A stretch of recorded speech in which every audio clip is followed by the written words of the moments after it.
Hello, everyone, and welcome to another hour of Fool24 Live. We are now both live on behind the at Fool.com for our members, as well as at YouTube Live. So, a welcome to our new viewers who are coming from the YouTube side. We've been going for quite a few hours now over on the Fool member side, but we this is where we like to open it up to the rest of the investor community through YouTube. My name is Tyler Crow. I have with me Danny Vena. We are going to be doing the next hour on kind of the theme of AI and the stuff that's going to power it. Try to blend our expertise and our knowledge in these two areas. And I just want to give a quick reminder because we are, as we do join with the YouTube group, this is a video that is purely for educational purposes only. And please do not consider any of what we do as personalized advice. Danny and I are here to share our thoughts, our expertise, our perspectives, but in no way is this should this be viewed as personal advice to any person. And we're going to do our best to make sure that we frame everything in a way that is not actually personalized advice. So thanks for the little disclosure at the top. If you are at YouTube and you are looking to ask questions here at Fool24, please go to sli.do and enter the code Fool24. You can ask questions there. So we have a moderator. All we ask is keep it civil. Danny, how are you today? Kind of coming in a little tight with it sounds like a couple technical issues.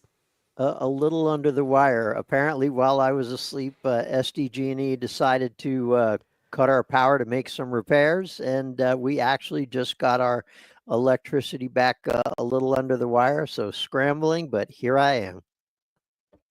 Well, that's good to hear. So, with the energy and power, or the AI and power hour, I guess, if you will, I I think it's a good, interesting stop because we had a couple big news reports related to AI and kind of the power that it's going to take, because there were actually two very interesting reports that came out, and I'm sure that one flagged for you, and that was the Apple announcement about the $500 billion investment in AI and AI infrastructure as well as jobs additions. I'm sure that you have some thoughts and perspectives on that one. And the one that really popped out to me was a report from TD Cowen, which is an analyst group, and they did a long did a kind of issued a research report showing that Microsoft had announced a couple of cancellations of leases at some data centers. So it was a little bit of a conflicting narratives, you will, about the AI story, ever so slightly, coming into the weekend here. Danny, why don't you what did you think about the $500 billion announcement with Apple? I'm not particularly surprised that Apple says that they're going to invest heavily in AI infrastructure. With the iPhone 16 coming out, Apple said, has been telegraphing for about a year now that they were planning on, bringing AI functionality to the iPhone. A lot of that functionality is going to be happening on device. However, Apple still needs to invest heavily in the large language models that are going to power that AI functionality, that are going to underpin it. And so I'm not surprised to hear that. And this is interesting because I think it was sometime last year, one of the big analysts came out and said that they expected data centers to grow by 50% annually over each of the coming 3 years. And most of that is going to be to power AI. So I think that, that, and then I'm sure you had seen the story of several months back where Microsoft planned to revive the nuclear power plant at 3 Mile Island, and signed a 20-year agreement with them to generate the power necessary to underpin its AI ambitions. When you're talking data centers and when you're talking about bringing that many data centers online in a short period of time. These companies are all scrambling to ensure that they can generate the power that they need or access the power that they need to power these data centers. So I think it's all kind of coming to a head at this point. We're starting to see a lot of the movement that's happening in big tech to secure the power necessary to generate these AI models. And ultimately, I think the goal is going to be to put AI into the hands of as many of their customers as possible. Yeah, and this kind of gets to the other news report that I mentioned too. Was there was a note from TD Cohen, an analyst note from basically a Wall Street analyst, but basically said they were doing some channel checks with vendors in the AI space, power suppliers, maybe like contractors, data center people, and things like that. And one of the things that they did note is that Microsoft recently has canceled some of the leases for its U.S. data center capacity, which I found very interesting. It said, basically they had voided leases totaling something about a couple hundred megawatts, which is it's pretty large. They said it's roughly equivalent to basically canceling two full data centers, which I found kind of interesting in two respects. Number one, it's not a lot of these companies, Meta, AI, or sorry, Meta, Apple, Microsoft, a lot of them have been building or Amazon too, I should mention, have been building their own data centers. It's kind of, to manage cloud, AWS, Azure, Google, so Alphabet as well. Um, and, in addition to building their own, they've also been leasing from some of the large data center leasing companies. There's a couple publicly traded ones, such as Equinix, as well as Digital Realty Trust, perhaps trying to like bridge the gap and quickly bring on storage as they're like developing some of their full size facilities. And the more and more I read this note, it seemed to me that this was more the case where it was canceling leases because it was building out the capacity of its own, internal data centers, and it didn't, you know, maybe it's some sort of signal of maybe they don't need as much as they originally thought, and they can slow down at least on the lease side with, the capacity that they already have in the books. You can slice it and dice it in 15 other ways, but the big takeaway from basically my interpretation of the note was that they're just internalizing it a little bit more. Probably it's a little bit cheaper to do it, at least if you had plans to build out all this capacity anyways, and maybe those additional leases aren't going to be necessary over the next 5 to 10 years, then it just kind of makes sense that they're internalizing it a little more rather than just leasing it out and trying to get that stuff to market relatively quick. So, I think everyone's been looking for those moments where it's like, oh well, we've hit peak spending, we've gone too far, and the memories of the .com all start seeping in. This note, one or two people might try to point to this and say like this is the reason why, but I can't quite get there with that one. Yeah, I was actually reading. Well, I remember from a couple of months ago, Microsoft came out and said, we plan on spending $80 billion on CapEx over the course of the next year. And the majority of that is going to be to build out data centers.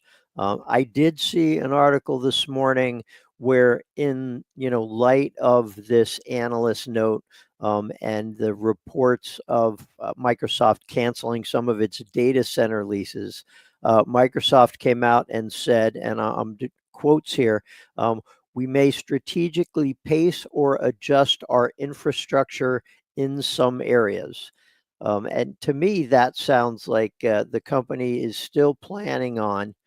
In fact, there's an additional note from a Microsoft spokesperson that said our plans to spend 80 billion on infrastructure this fiscal year remain on track as we continue to grow at a record pace to meet customer demand.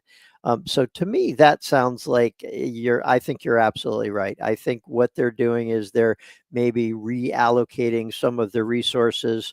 They're building their own personal data centers, and they're planning on, maybe cutting back on the leases because, maybe it is more cost effective for them to run the data centers themselves, and cut back a little bit in other areas.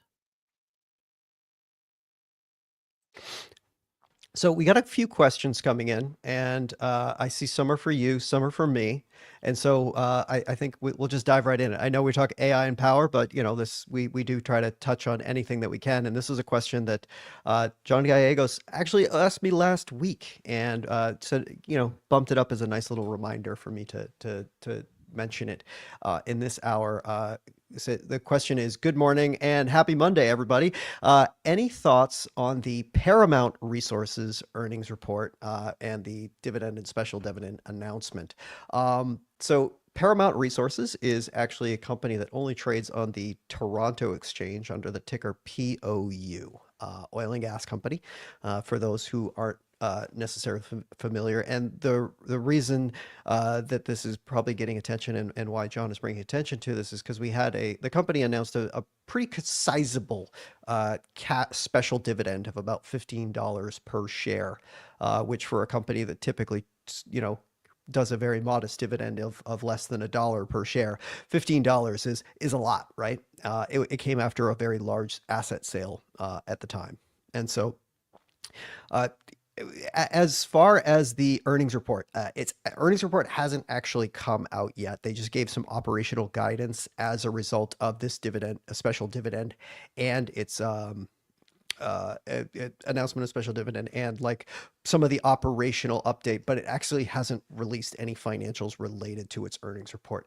It's expecting to, obviously, because of it was an asset sale with some producing assets.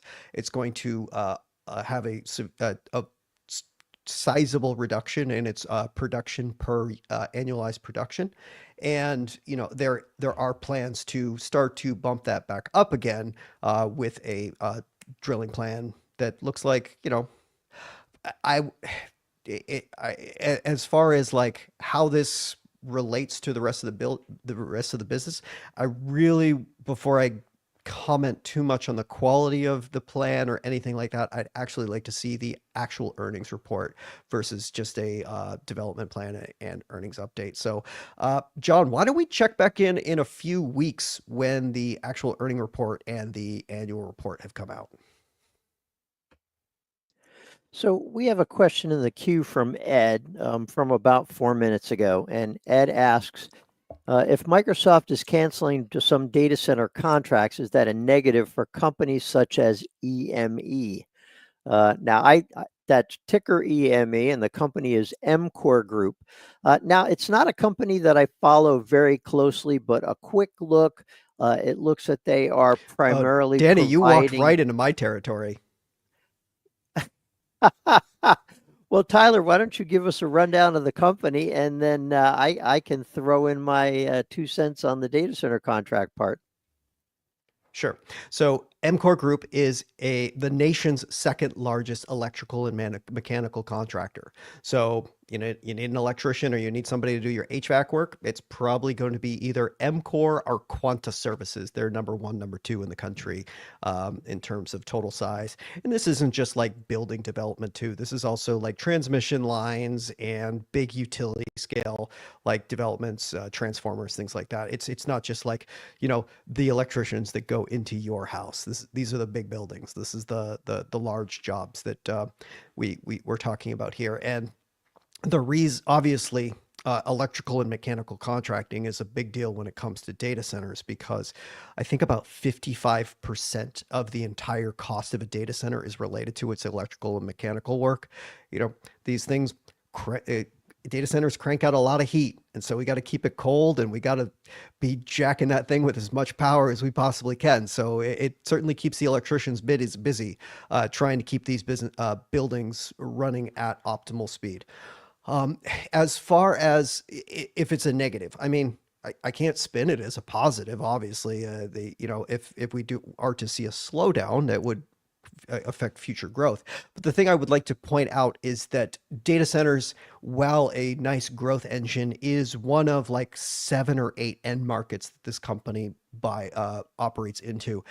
We have, in addition to like it's semiconductors, AIs. We have semiconductor manufacturing plants, like all that stuff we're seeing going on in Arizona.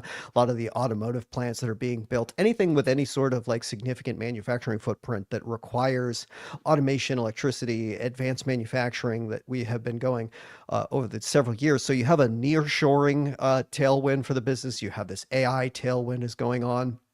Uh, Grid resiliency related to EVs and charging networks and basically anything that involves us trying to displace like liquid fuels with electricity or trying to make buildings more efficient with better electrical use, grid hardening for you know storm resilience and things like that. This is all the business of MCore, and as a result, I think that despite maybe a slowdown in AI spending like this Microsoft deal would purport, I can't say that it's like, oh my goodness, this is absolutely a killer. This thing's dead. We can't talk about this anymore. And another thing to mention too is it's not just like the contracting of new construction. Whenever you put something in, typically they come with a service and maintenance agreement. So you're basically like building out a fleet of uh, future work that you get you get a service contract on, and so it's a much more stable revenue business on the service side than the new construction side. And with the rapid rise of construction as of late, it's building out a pretty nice fleet. So yeah, I mean, it's not going to be perfect and not being great, but I don't think it's going to you know send this thing absolutely tanking anytime soon. There's plenty of other work to be found.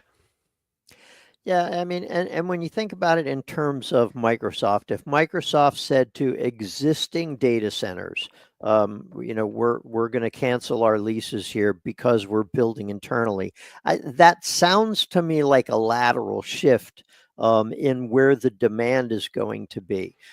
So instead of Microsoft saying we're going to lease these data centers, they're working on building out their own. But I think demand is such, particularly in the field of AI right now, and in data centers right now, that if Microsoft lets some of its leases go, I think there's probably going to be enough demand in the marketplace for some other company to pick up, the those data centers that Microsoft might be giving up. So uh, it may just be a lateral shift in demand. I don't think we have any way of knowing for sure. Um, but I think MCore has not reported their earnings yet.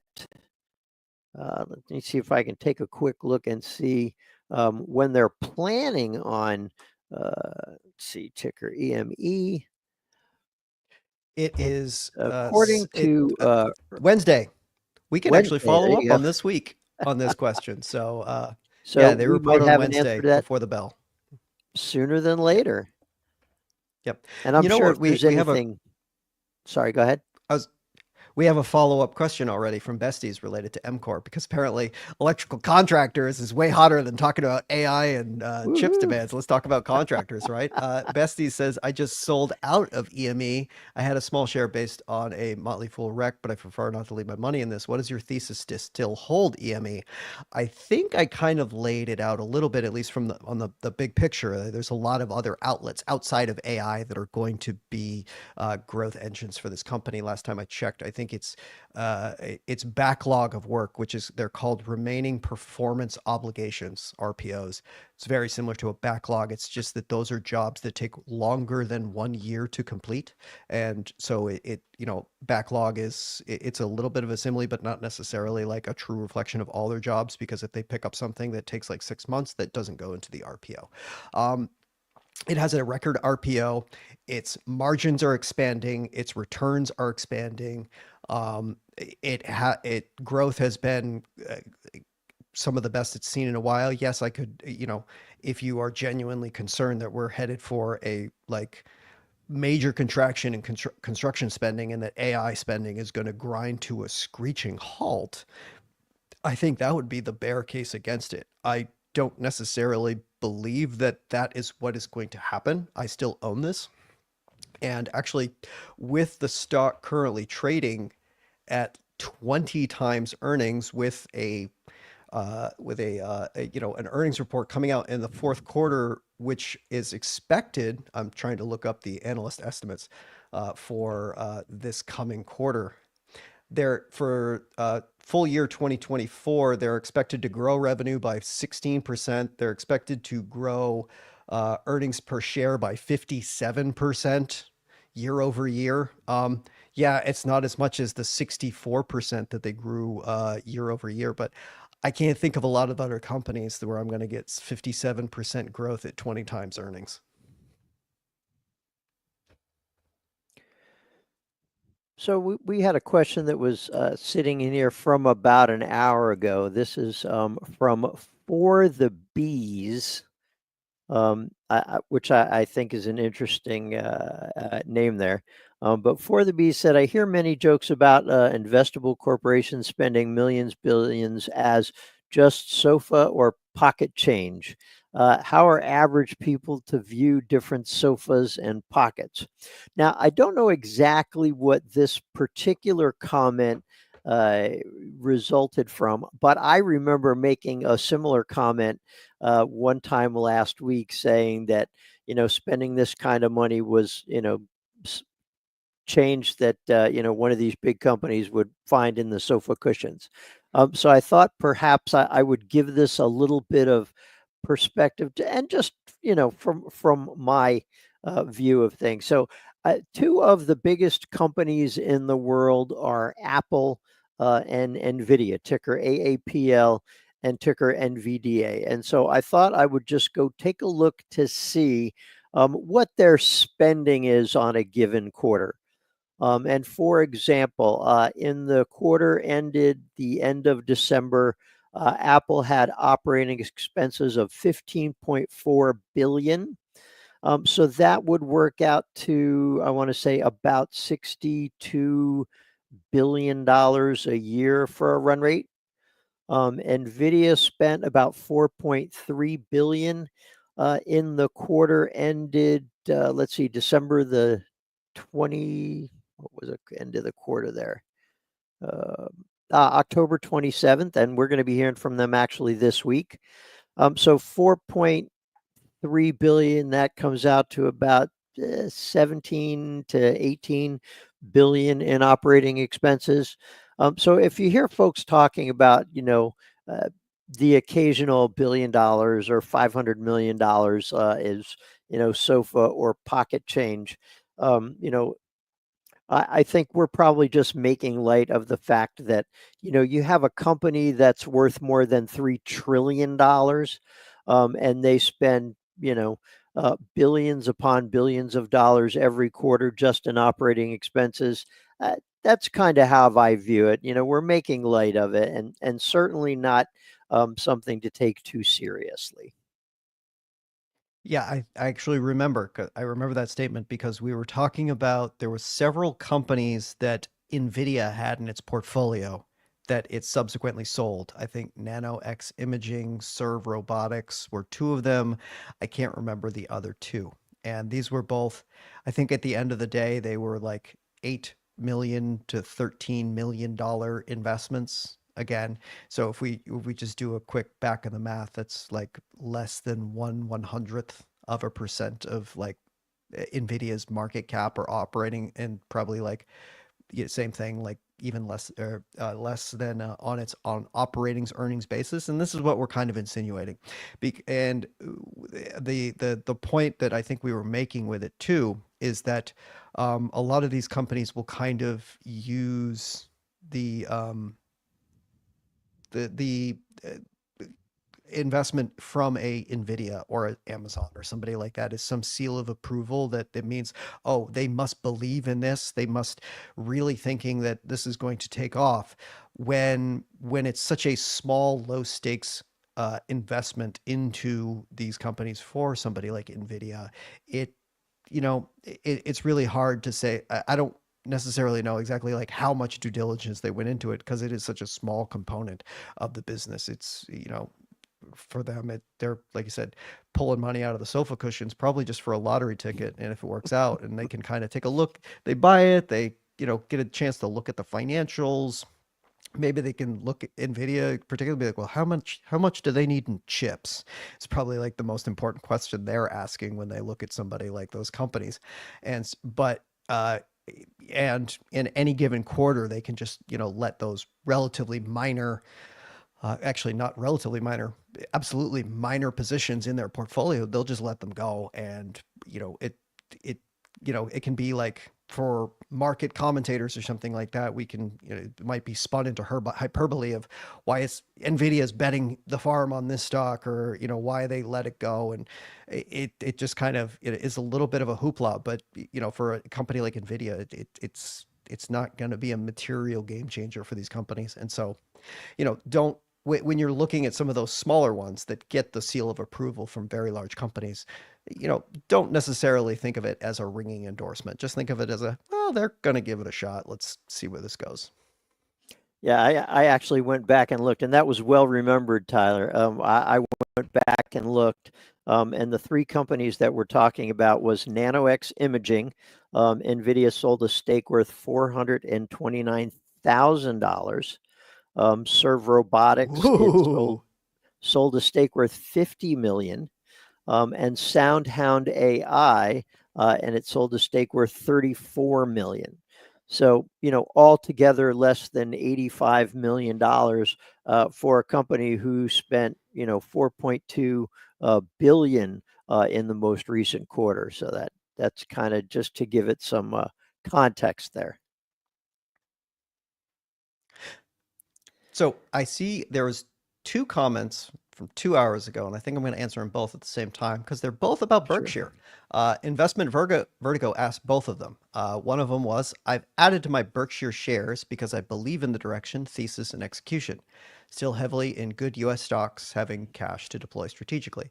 I'm not really sure if Investment Vertigo is talking about his personal portfolio or Berkshire's, because both may apply. I'm not sure. And then the other comment is, I believe Greg Abel will be a good CEO, works well with Ajit Jain, mild-mannered, and will let companies run themselves the same way Warren did, quiet and strong. I mostly agree with some of the statements made. It's funny, the mention about letting companies run themselves the same way Warren did. I think that's a little bit of a misnomer. If you look at the company over its history, while they tend to talk about a very, very hands-off approach a lot of times, especially when things are going well, uh, sometimes when companies in the Berkshire portfolio, and I don't mean the publicly traded stuff, I mean the things that are wholly owned by the business, it can they have at times gone in and tried to make changes where necessary, especially when that investment is a material contributor to the business. Over the last couple of years, one thing that was notable, I went to the Berkshire Hathaway meeting in 2023, and they did talk quite a bit about Geico in the insurance business losing customers a little bit, perhaps a little bit behind with some of the newer innovations in insurance, such as telematics and things like that. And they addressed it frankly, and they were like, "Yeah, we're a little bit behind. We need to catch up." And this past year, we saw customer growth at Geico again for I think the first time in a couple of years, and there was a lot of talk about Todd Combs going in and making some structural changes to the business and trying to fix what were some operational issues. I do remember this was a quite some time ago, but there was a company, WestJet, that's also in the portfolio as well. It's kind of like leasing executive jet services, I think, and kind of like a it's not a commercial airline is what I'm trying to say. This was a business that was a little bit troubled at one point, and there was a former lieutenant, David Sokol, who went in, and he was, quietly for little while there, he was kind of Warren Buffett's hatchet man. He would go in and make necessary changes when things need to happen, and he was largely attributed with the turnaround at WestJet.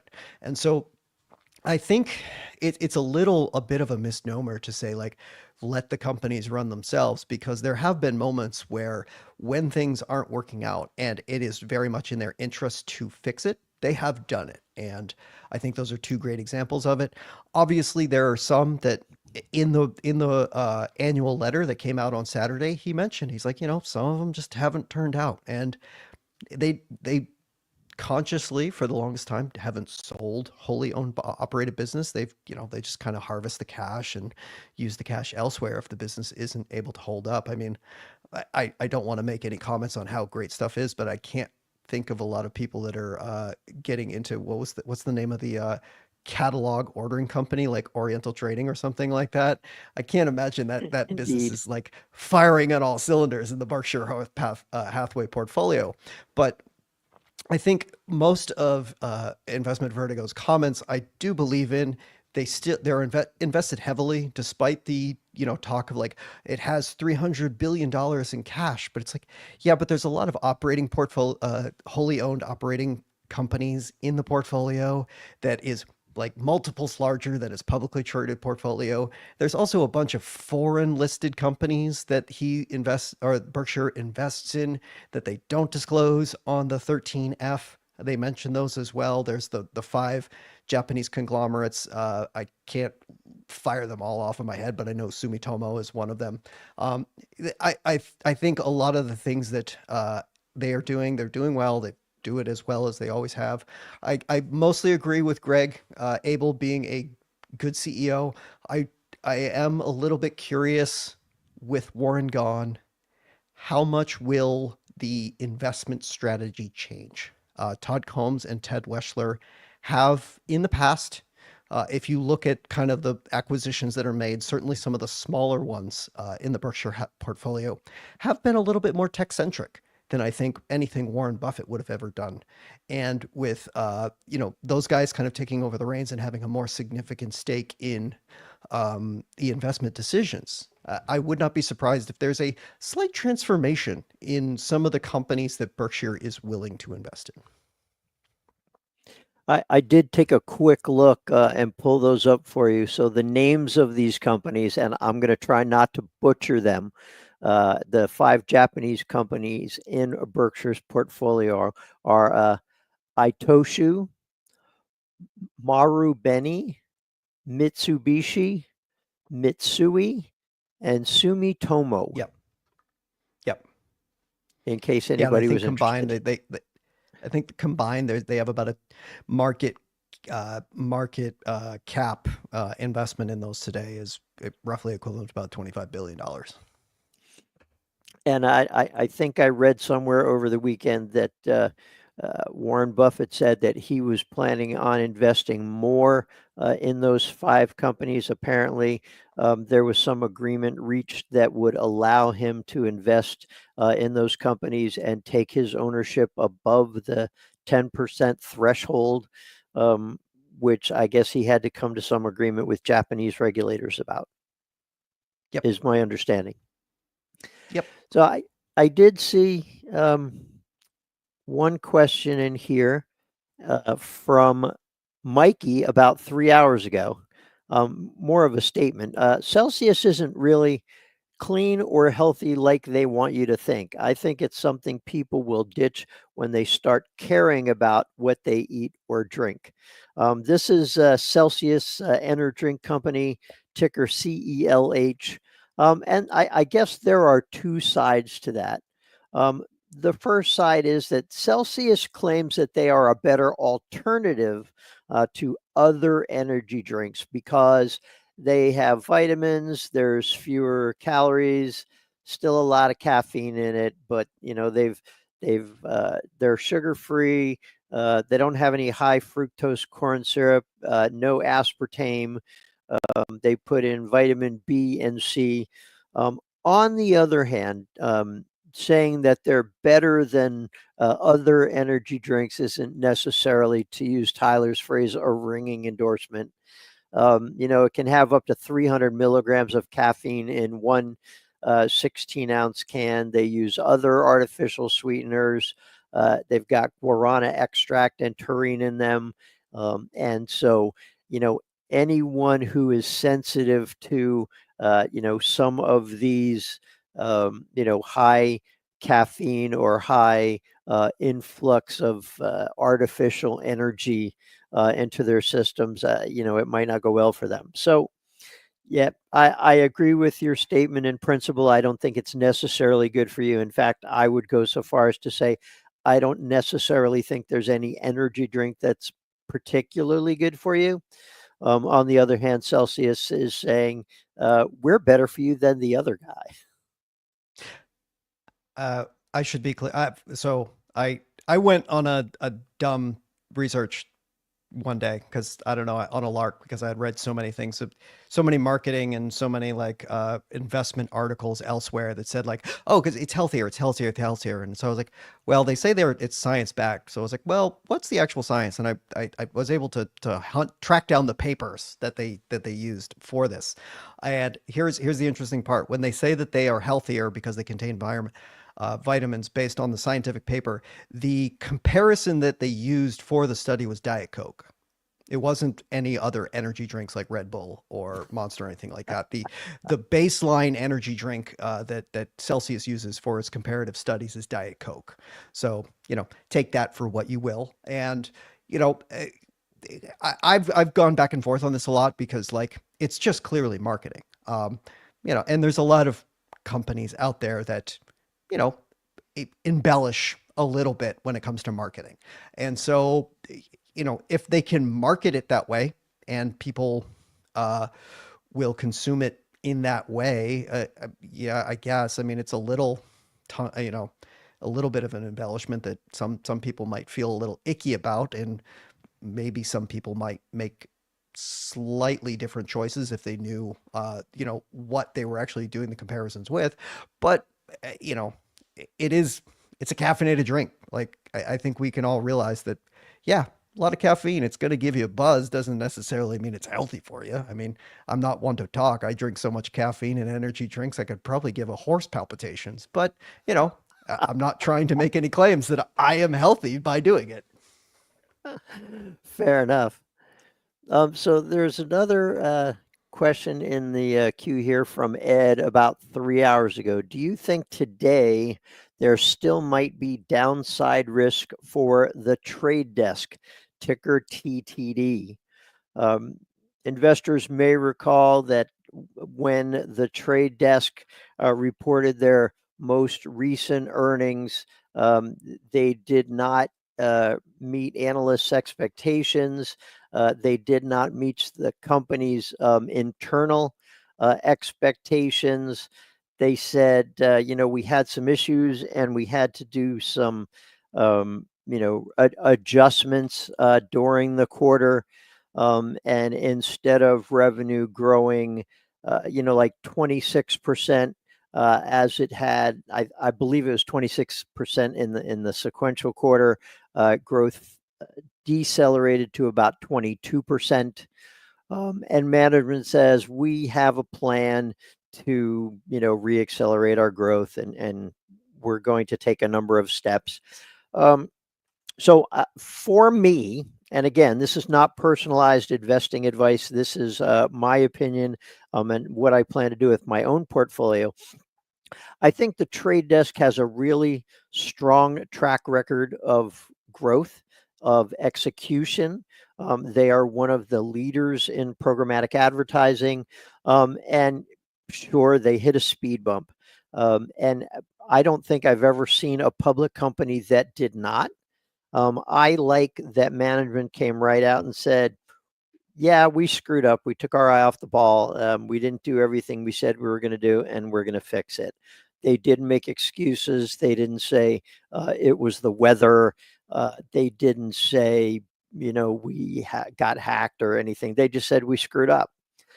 So to me, I look at this as, is there any additional downside risk?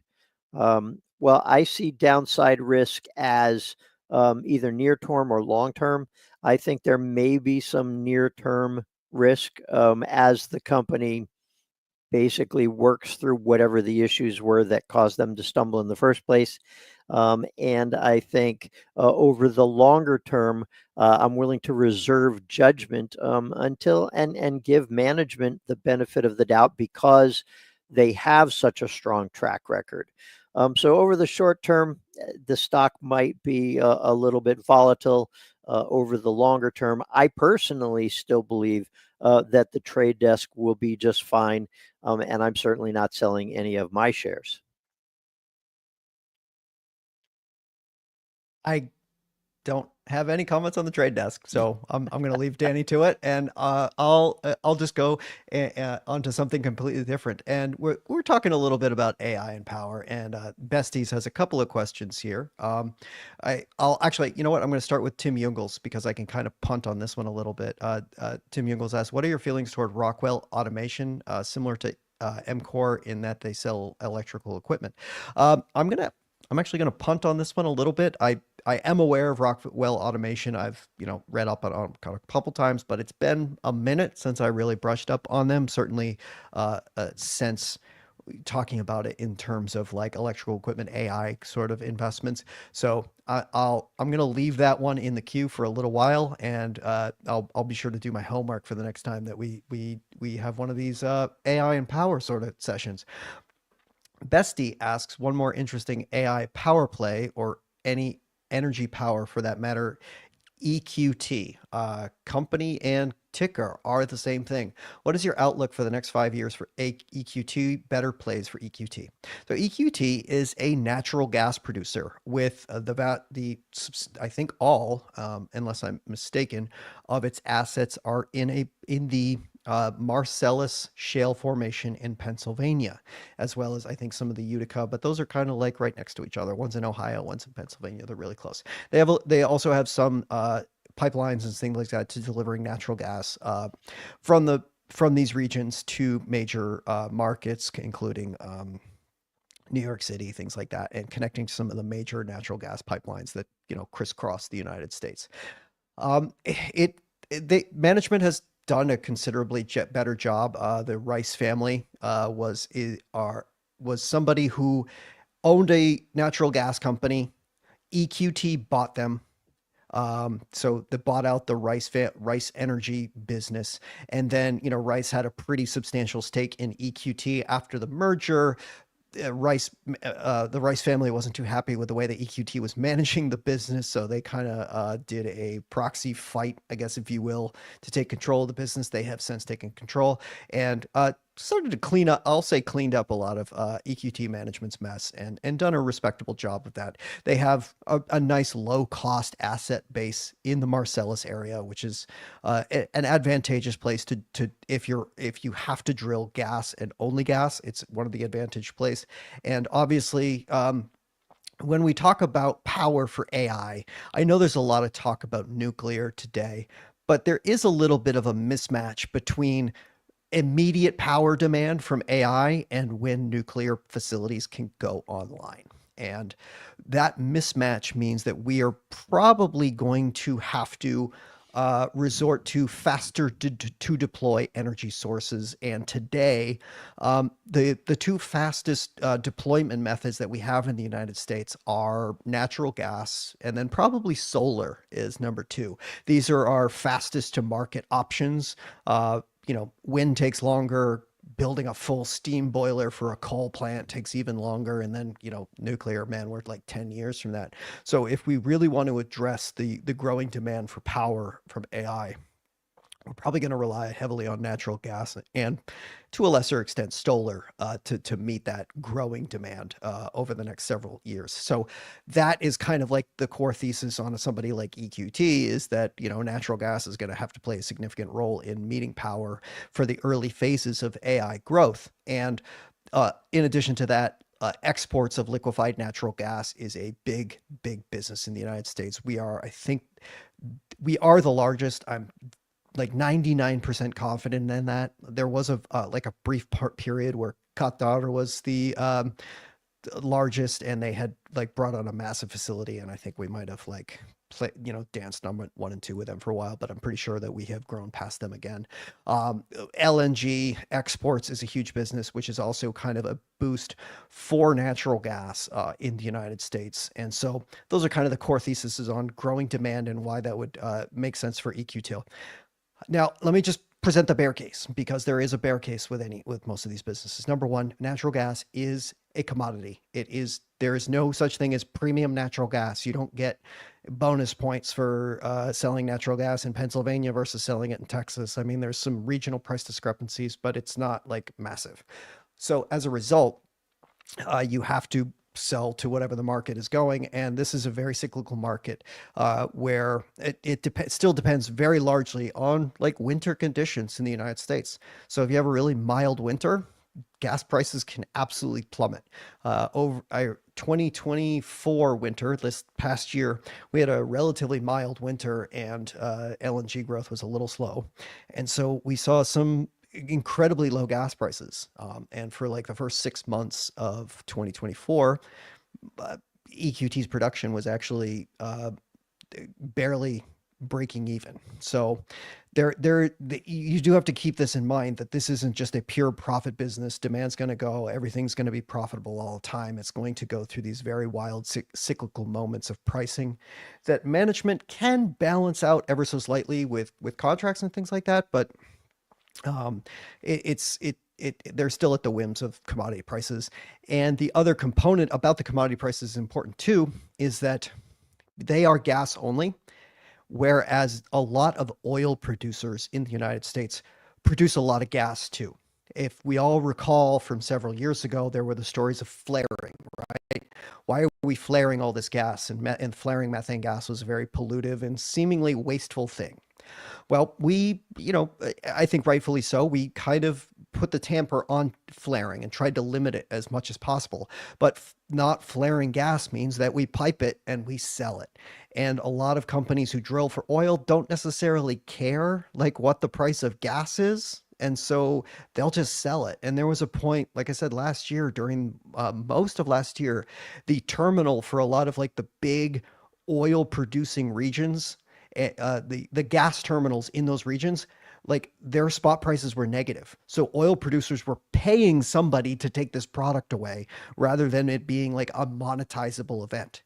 And so if you have a very, very large portion of gas production in the United States that is being given, not just given away, somebody's paying to have it taken away, that is going to have a negative impact on prices.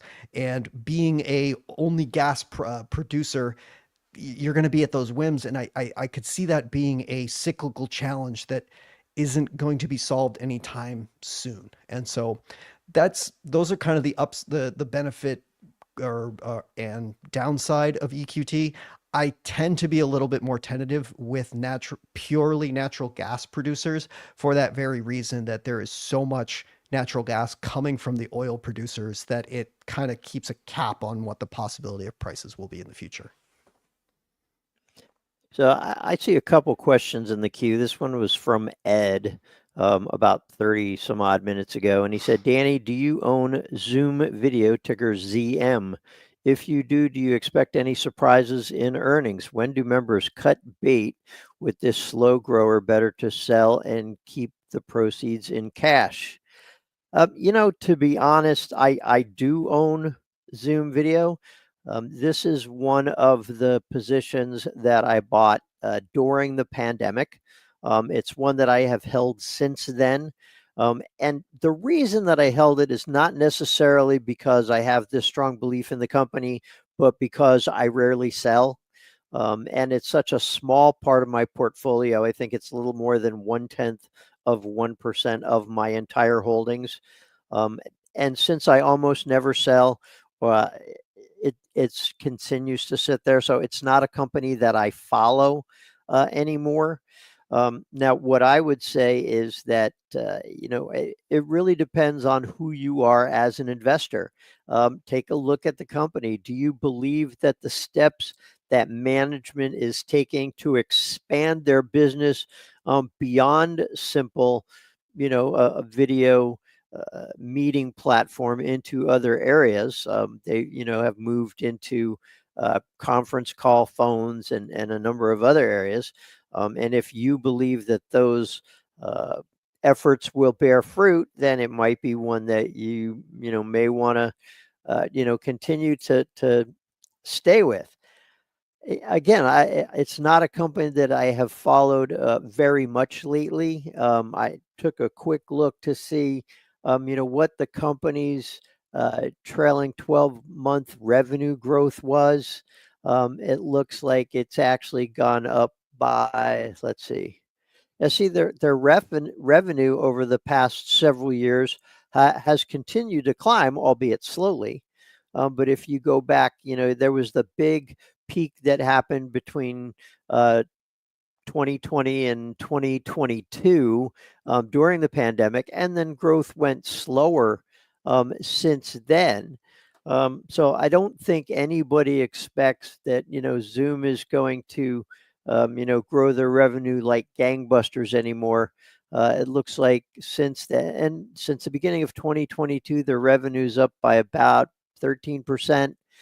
If this was a company that I was looking at today, personally, I don't see the growth prospects that I saw during the pandemic.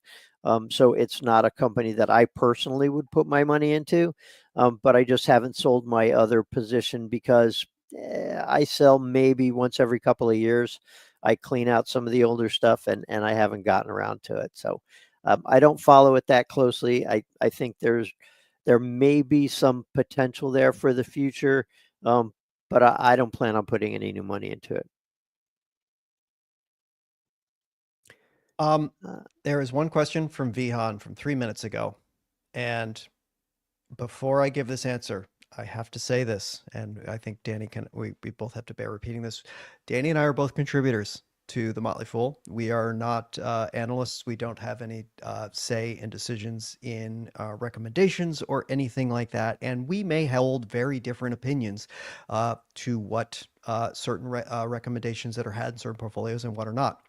I know that the company I'm about to talk to is a recommendation, but I am not going to be kind. The current thoughts on BOC, Boston Omaha Corporation. He refers to it as a baby Berkshire Hathaway. If you're owner of, say, an amount, I'd down significantly and would, dollar cost average here or hang tight, or dilute, take loss, and reinvest elsewhere. I will not stand for this Berkshire slander any longer. I cannot hear the word baby Berkshire be admitted and to a company that hasn't had a positive return on capital its entire existence.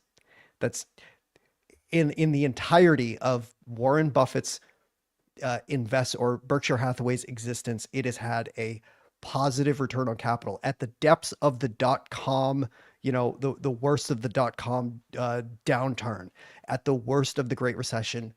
Berkshire Hathaway had a positive return on capital. I think the only one time it was down was after they changed accounting rules where you actually had to, have taxable unrealized gains. And like in 2022, when there was a lot of stocks down, they had a big unrealized gain that was considered a negative return on capital.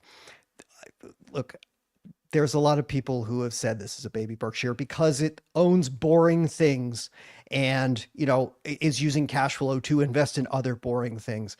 But the more and more I look at this business, the returns on those invested assets is so weak that I don't see how it's going to accumulate more assets. I think they overpaid for a lot of their assets and they continue to have negative returns. I just don't see it. I don't get why people think this is the next baby Berkshire Hathaway. It doesn't make sense to me.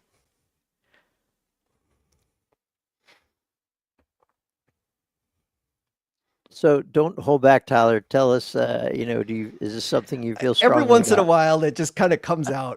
There's a few that just make me froth at the mouth a little bit, and I'm sorry, but Boston Omaha makes me do that.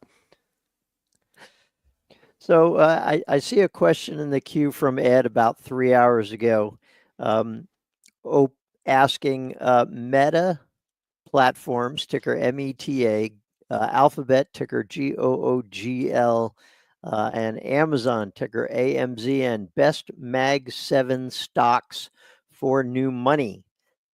So we're talking about the Magnificent Seven here, which includes a number of companies, Tesla, Amazon, Nvidia, Apple, Alphabet.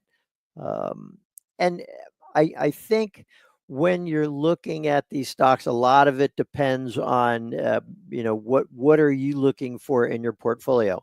Now, the one thing that I see in common for these three stocks is that among the other Magnificent Seven stocks, these are among the least expensive. I was going to pull up their price to earnings ratio.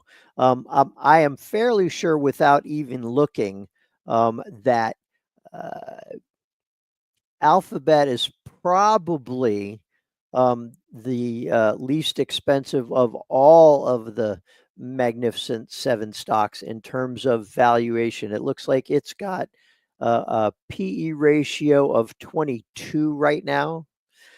Meta Platforms has one of 28 right now. Now, Amazon is a little bit more expensive. That's got a price to earnings ratio of 39 right now. If I look to see what we're doing in terms of forward earnings instead of trailing earnings, Alphabet is still the cheapest by far with a forward PE of 20. Again, Meta at about 27. Nvidia is actually the next cheapest with a forward PE of 30. So if you're looking primarily for growth, I think each of these, there is a compelling argument. Meta in terms of its digital advertising and AI, Alphabet in terms of its digital advertising and AI, and also its cloud computing. It's the third of the big three, third largest of the big three cloud computing infrastructure companies. And Amazon, of course, cloud computing, e-commerce, AI, digital advertising. So I think each of these has a compelling argument that they, will be a solid opportunity going forward. Kind of depends on what you're looking for. Do you have any take on this, Tyler? I haven't looked at a Mag 7 No? stock in years. It's Okay. just, I don't know, it's just not my cup of tea. Not just, Fair enough. not from like an investment thing, but from like a, kind of our job component of this, where it's like, there's a lot of people that have opinions on these, and there's just a lot, there's fewer that have opinions on the things that I have. So I kind of use it as my mini little expertise, where people they don't come to me for Mag 7 advice. What, we're about over. We have 1 minute left, so this is a punt question. But I did want to point it out because Besties mentioned Fairfax Holdings twice. There's a question about it. Question about it 7 minutes ago. They said a comment was I made the mistake of selling it when it was shorted by Hindenburg last fall, and then asking basically my thoughts on it, in agreement with my tirade on Boston Omaha, using the term Berkshire of Canada to mention Fairfax. Maybe Besties is trying to trigger me a little bit more, but I don't have enough information on Fairfax Holdings to make any definitive statements on it. This is actually the first time I've ever heard of the company, so I'm gonna leave it in the queue, and we can maybe I can revisit it at a future event. And that brings us to the top of the hour, because now we have Sandmeat and Lou, who can probably speak much more intelligently, perhaps about Fairfax Holdings or some of the other ones that we've had to punt on so far. No, you know what, Tyler, I would love to push back on Boston Omaha, what you said about that, but these days I just can't. All right, I've from been saving one that one Georgia up for to a while. another. Yeah. Thanks, guys. Have a good All right. So long, guys. See you guys. Sweet, good to see you. Hey, Lou, how are you? I'm good. I'm good. I see some green on the screen. It is barely green, so it's all up to us in this hour I to know, make sure right? we don't turn the market red. I know. The market was down early and then it picked back up. So Yeah, could be yeah. down again right after, but we'll And see. it's totally not our fault. Okay, fools. No. Let's get that out of the way. The scrolls Yeah. on the bottom. This is for educational purposes only. It's not personal financial advice. Samit and I can't give you personal financial advice, and you may want it from him. You probably don't even want it from me, so it's a good thing.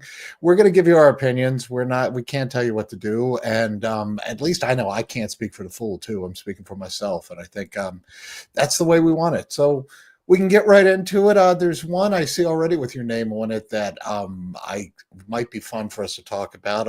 Matt wants to know about Archer Aviation, ACHR, reporting this week. Do you Yeah. ever sleep on their earnings? You can answer that however you want. But what do we think of Archer? Yeah, no.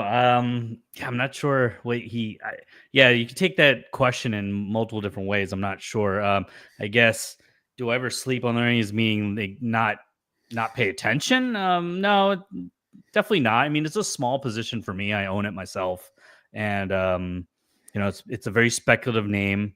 It's for those that don't know, Archer Aviation is a manufacturer of electric vertical takeoff landing vehicles. eVTOLs. eVTOLs, yeah, eVTOLs. Sometimes called flying taxis. They're not really individual. They're not going to be individual vehicles for you, like you and I. They're going to be more Uber-like, taxi-like. So they'll seat 2 to 3 people, and their plan is to be able to shuttle people from long distances that would avoid car traffic, sort of like a new age substitute for helicopters. Quieter, hopefully safer, and energy efficient. So there's a few companies. There used to be a lot of companies doing this. There was 7 Many different failed. specs here. Yeah, many 7. failed. Yeah. Many failed, and really it's Archer Aviation and Joby that are kind of the top right now. And Archer is pre-revenue. They don't even have revenue. They have contracts or agreements from various companies to purchase their vehicles. They're once they're actually rolled out, they're still getting FDA approvals. They recently got an FDA approval for, I think, pilot training. This was last week. So earnings, there's probably not much that's going to be there in terms of actual earnings. So it's really a call to listen to just see what their strategy is, what progress they're making, especially with regulations and certifications, and what their update is on when they can start operating more regularly. And it could be within a couple of years that they're operating, and you could hop in one yourself. And I'm in New York, so I could probably hop in one at JFK and get to Manhattan in very relatively short amount of time. So definitely don't ignore the earnings. I take a look. Usually there's a lot of other earnings going on of companies that I follow for services and other reasons that take priority. So I don't tend to get to Arch earnings for a little while, but I like to skim it and see what they're talking about and their progress. So do you follow this space at all? I do. You know? I mean, I've spent most of my life in aerospace, and this fascinates me because, in a way, I mean, it's funny because it is quote unquote experimental technology, but I have no doubt that this market will materialize. Period. I don't think it's that. I mean, they're using basically existing technologies. They're using technologies that have had other applications. As you say, it's not the Jetsons' dream of a flying car where there's going to be one in our driveways. But look, the total addressable market is there. Because, as you say, you said it perfectly. There are a lot of things that we'd love to do with helicopters that helicopters are just not safe enough to do, between weather, between stability. This should be a safer form of that. And so you have the helicopter market.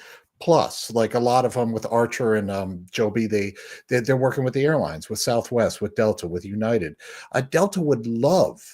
I'm in Atlanta, so I'm going to use like local for me. But I mean, you could do it. We'll go with where Samita. Delta would love to have something more fuel and cost efficient and smaller to ferry people from Binghamton to their hub at JFK. There is a real market there. Okay. There is a real market just from the outer burbs to feed these expensive flights. So right there, replacing the heliport to go out to the Hamptons. That is a real market. The thing about it, as somebody said, there was a ton of money put into this. There have been a few failures. There will be more. Don't sleep on Embraer. Embraer EMR has a really good a really good offering here. There's just a ton of competition. There will be failures. I'm invested in Joby. I'm taking the other side of the argument, but I definitely think these are the two leaders. I think someone will have something in the air in 2026.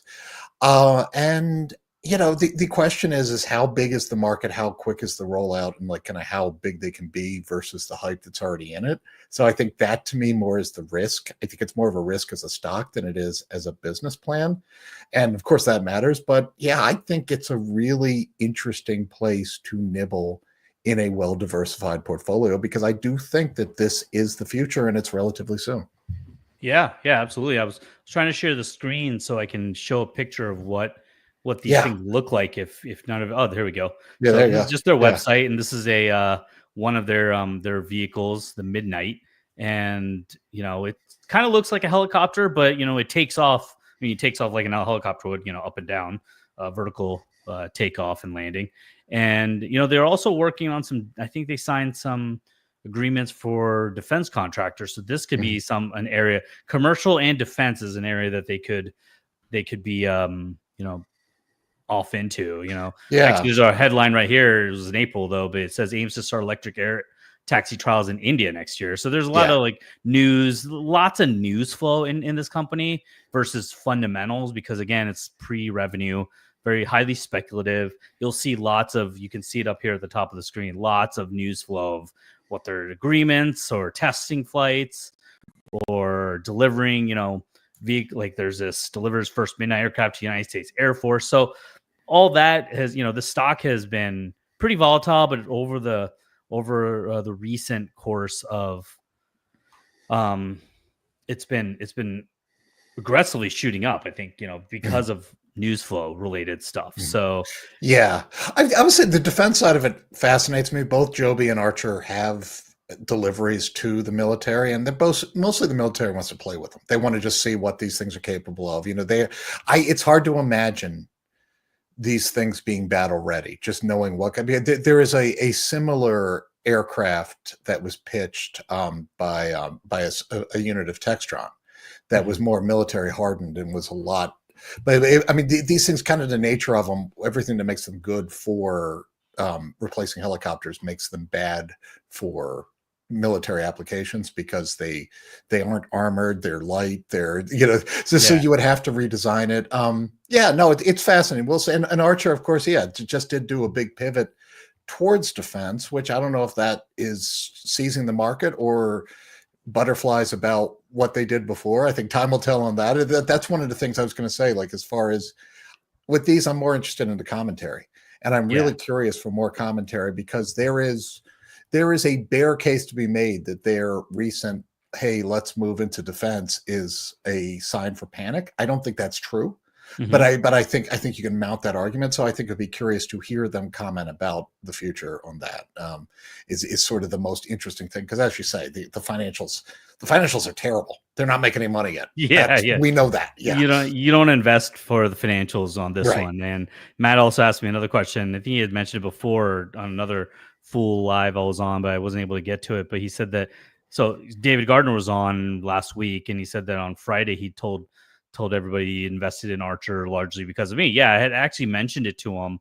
He says, would you mind sharing us with a longer story about that? It really is basic. I mean, David, while he doesn't pick stocks, like he's, still the co-chairman of the Fool, and we can sometimes if we can get a hold of him over our internal Slack, or, sometimes we see him at company events or things like that. So I'll try to chat with him about different companies, and he still invests himself in his own portfolios. He doesn't pick and follow some stuff, but sometimes I like to say, hey Dave, I'm looking at this company, what do you think? And so I think it was a matter of, I was telling him about it, that's speculative, and it's interesting. It's a very rule breakery type company. I mean, very, very early stage though. So it doesn't have all the characteristics of a rule breaker because it doesn't have profits and revenues and stuff. So, but it is pretty quick first mover to the area of the space that it plays in. And, there's just a lot of like fun things to like about it. And if you're willing to take, like you said, in a diversified portfolio, don't make this a huge position, add a little bit. I mean, even some of David's huge winners have been small positions that he took that grew into something big because the company became something very, very substantial. So this could be something very, very substantial, or it could not.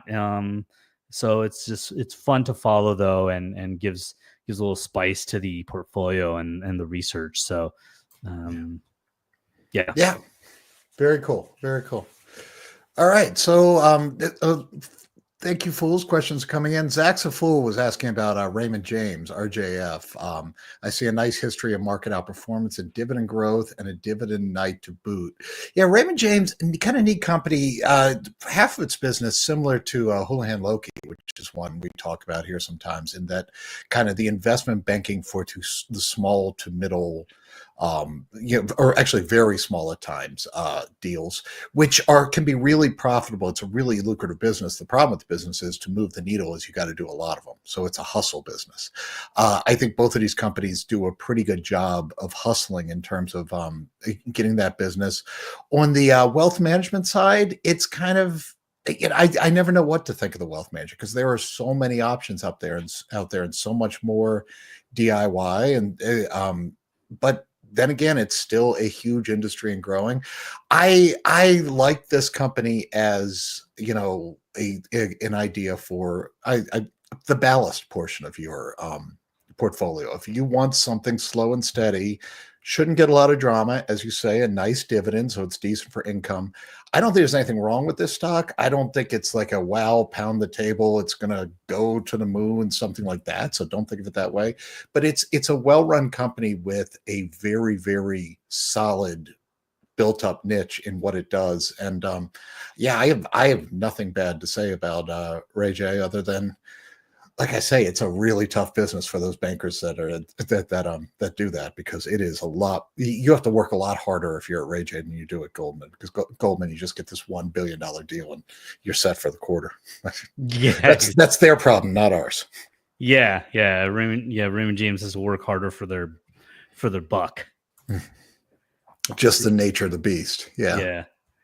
Let's see. So here's a question that was half an hour ago. And I know I briefly tuned into the morning show, but I know Emily and Jim, and I forgot who else was on there. Nick Seipel. They talked a little bit about Celsius. So here's another one, but this was just half an hour ago. So Besties asked, the question with Celsius is, and the ticker CELH, is why did they do this acquisition? Is their brand waning? Is the newness of this brand fading? That's why they needed something else. I mean, these are all excellent questions. I am a Celsius holder myself. I follow it pretty closely here for the Fool. And, they made big waves last week when they announced, their earnings, as well as this acquisition of Alani Nu, which is a competitor of theirs that has about 3.6 market share in the energy drink category. It's Red Bull, Monster, Celsius, and then Alani Nu. And then there's a whole bunch of others. I think Rockstar, and a whole bunch of others that are smaller. So yeah, I mean, I'm still going through the earnings a little bit. I'm taking it a little slow and trying to really process and digest it. First, trying to see, how did their core Celsius brand do? And some of the retail sales were good. The total sales for the company. Now, the retail sales is the stuff that's sold when we're out and about in stores, which is money that goes to Pepsi. The money that Celsius reports as revenue is money that they sell to Pepsi. So there's a little bit of a difference there in retail sales and their own revenues. So their own revenues have slowed, and there's been concern about, are people tired of the brand? Are their sales slowing now? Look, they were selling at very, very high rates for a long time, and they just started expanding their distribution with the Pepsi deal. and some of those growth rates have slowed as they rightfully should have. I think there's also been issues with the inventory management with Pepsi, and kind of that has taken a toll. But yeah, this acquisition was interesting because they bought a direct competitor that basically has been taking a lot of market share from them, and grew pretty fast. I think they're growing at about 50% run rate of their revenues. So yes, the first natural question is, do they just buy this to mask slowness and weakness in their core Celsius brand? Could be. Right. That doesn't take into account that their core Celsius brand might be in a soft period that could reaccelerate as well. Yeah. This is interesting, and I'm a tourist here because I'm a water drinker. Okay, so I honestly, I've tried all. I don't like any of them. It's just so it's not. But and I try to share the screen from the Fools members get the weekly digest kind of the summary. Nice.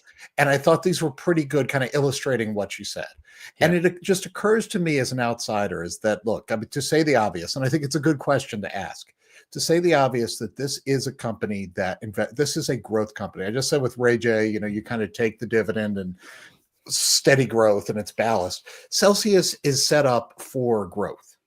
And if they are losing share and have to keep spending $2 billion every X number of years to keep growth, then that's not going to work out well. Yes. I mean, so that is the downside. That is the bear case. As you say, though, we don't, I mean, it's so hard with these things because they can be a fad. If everyone points at Monster as what you can see growth wise, and that's definitely true, but it's also worth noting Monster, it's not necessarily going to do that either. So we don't know. It seems to me that this is a nice fit. Okay. Because it feels like that these are complementary, but not overlapping demographics. The Celsius is going for the people at the gym. Alani Nu, some of that definitely fitness oriented, but more with a focus on women and kind of stuff like that, which I don't know if Celsius wasn't attracting women, but it feels like it's a good, like, it does, but it's a little broader than just women too. I think Alani Nu is more skewed just towards women, and also younger millennial Gen Z. Celsius was a little bit broader in the sense of, men and women, but the fitness people that are at the boutique gyms that they're in are mostly women. Like if you think of yoga studios, Pilates studios, HIIT studios or things like that, those tend to skew female as it is.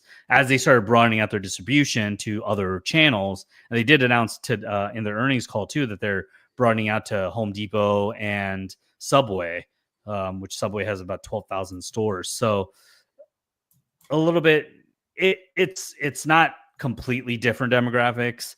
They definitely have a decent amount of overlap, but I think the brand, look, like any of these things are just brands, right? I mean, the appeal that, like the person that is appealed to Celsius versus the person is attracted to Alani Nu is a little bit different.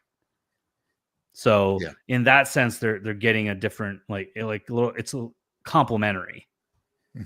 I think, and I think the glass half full or the can half full. Should I say it that way? Not glass half full, the can half full. Look, they are good at what they do. They've been good at marketing. They have a good distribution deal. They now have 2 successful brands. In a way, you've just doubled the chance of making it because, look, taste is fickle, right? You never know with these companies, but now you have 2 good brands that either one of them could just go to the moon. So that's, so you're kind of doubling your odds there. I think this could work out fine. And I sort of like the idea of it. The real question is, again, obviously, is the unknowable. If taste turns away from it, or if Celsius keeps losing market share, if it's not a one-off, they can't just keep spending billions of dollars to keep growth. Until they do that, I'm not going to worry about that. I think if I'm a shareholder, but it's just, I think it's wait and see. But now they have, I think, a decent management team that knows what they're doing, now has kind of two rolls of the dice or two good brands to work with, which is better than having one brand to work with, right? So I think hope for the Yeah. best. And I mean, look, like if you can't beat them, you join them, right? So they saw the opportunity, and look, if Alani Nu had the choice of, possibly not selling, this wasn't like a hostile takeover Right. or something like that. This was Alani Nu also saying, okay, yeah, and it was the founders too that probably wanted to cash out, and where I will be concerned is this was from the presentation. It kind of shows you the market share. Now you see the retail sales of Celsius here on the left has been declining. So that's been concerning. And where I will get concerned as a shareholder too, as we start seeing how this integrates and the sales of Alani Nu go, is if Alani Nu starts slowing down. Also, then you have two brands that are starting to slow down. Right. Combining these two companies, you're going to get they estimate about a 16% market share, which Monster's at about 27.7. So it's creeping closer, and it could be, there could be about a $2 billion sales platform. Alani Nu also does energy drinks, which is primarily their thing, but they also have shakes, they have supplements. So Celsius positioned this, whether it will happen or not, is like a health and wellness platform. So it expands their product type into not just, energy drinks, but also these other areas that, are growing and still popular. So, and then Celsius had recently also launched into, hydration packs. And so that's kind of another area that's growing and has become very popular. So to some extent, I see it as a broadening out of their platform and really growing and becoming like a platform of health and wellness, which will be not just energy drinks, but will be, hydration powders, other powders, Alani Nu shakes, supplements, and other things. So I see that as a good thing if they're able to broaden out their portfolio of brands and they become kind of a health and wellness portfolio. Still to be seen, though. Still to be seen. And as Ed says, Gillies has the Pepsi buying them. Look, if I was a shareholder, it depends on the price, but yeah, it's possible. They definitely have a relationship. They definitely could. I don't know. I mean, if you're a shareholder, you might have better thoughts, but anytime, tell me the terms and I'll tell you what I think of a deal. Right. Yeah. And this is kind of analogous to Monster, and Coke took a stake in Monster. I think they believe they still have a stake in Monster, and they also helped with their distribution. There was always those talks about Coke eventually buying Monster, and I don't know why. Maybe they didn't. Maybe they did attempt it at one point.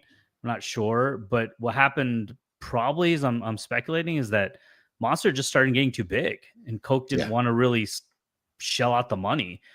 The same could happen with Celsius. They could start getting too big for Pepsi to say, "Hey, we want to buy this thing and manage it." But they might just say, "Hey, we're good with the investment.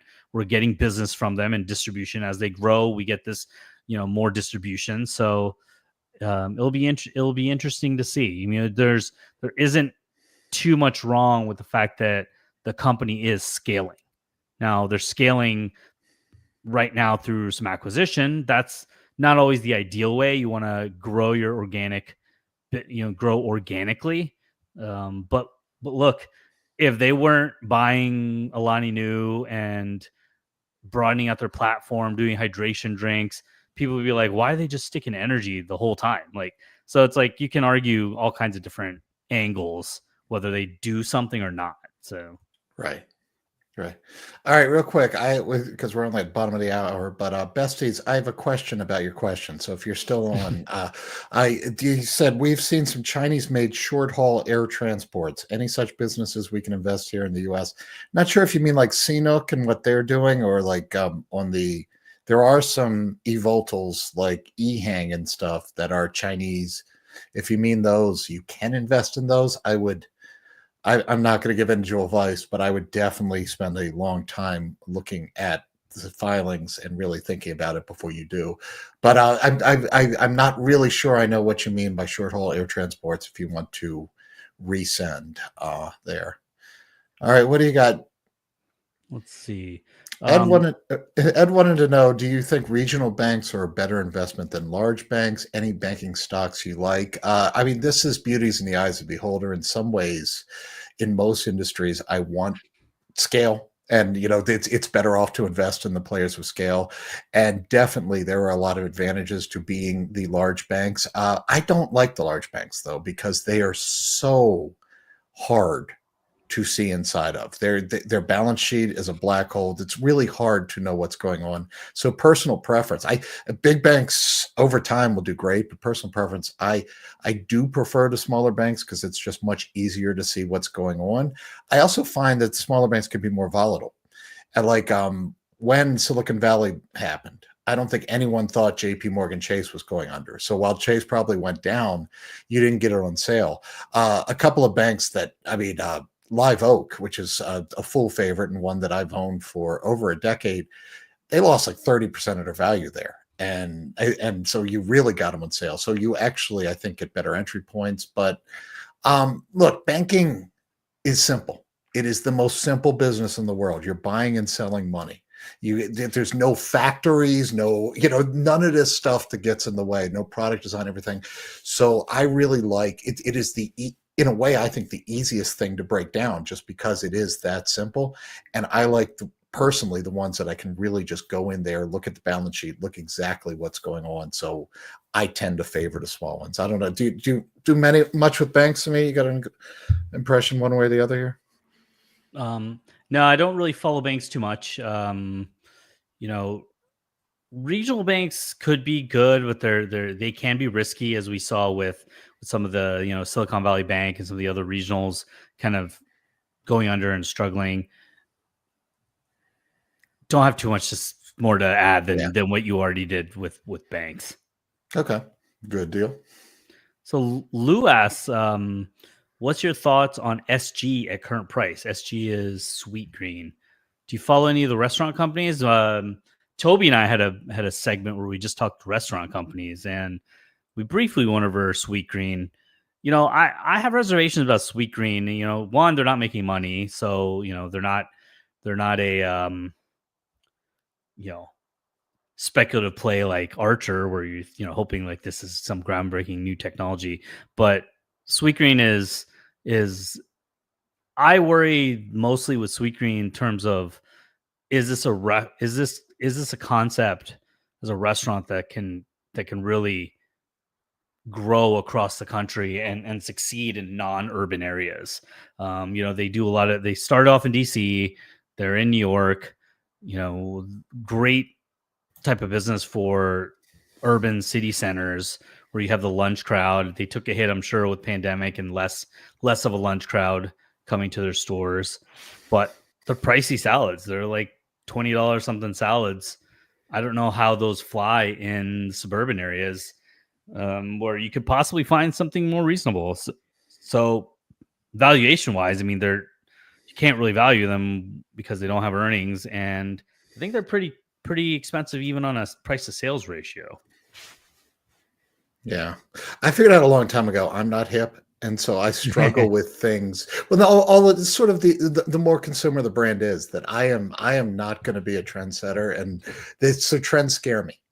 Yeah. And a lot of these restaurant brands, like, look, there's been a lot of a well-run restaurant can do really well, and you get the franchise model going, and it's just so they can be a beautiful thing. But I shy away from this area just because, like I say, I don't think I'm going to be out ahead of things, and I'm probably the last one to figure it out when the tables have turned.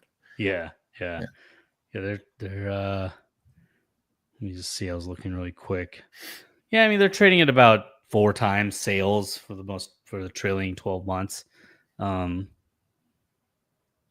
I personally haven't invested in, am not really looking at investing in it. So, So Besties did follow up, and yeah, playing similar to Archer, vertical takeoff. The Chinese seem to be developing this market. Yeah, the ones I've seen, Ehang is the one because they trade on New York that you always hear about. And depending on whether or not you believe the grainy, seemingly maybe altered video that they like to put, they're either way ahead of everybody else and flying autonomous, no pilot craft all over the country all day, or not. I would say you had asked before, how do you get exposure to that? The way to get exposure to it for me is to buy the US companies that I can see what's going on and are basically in the same business.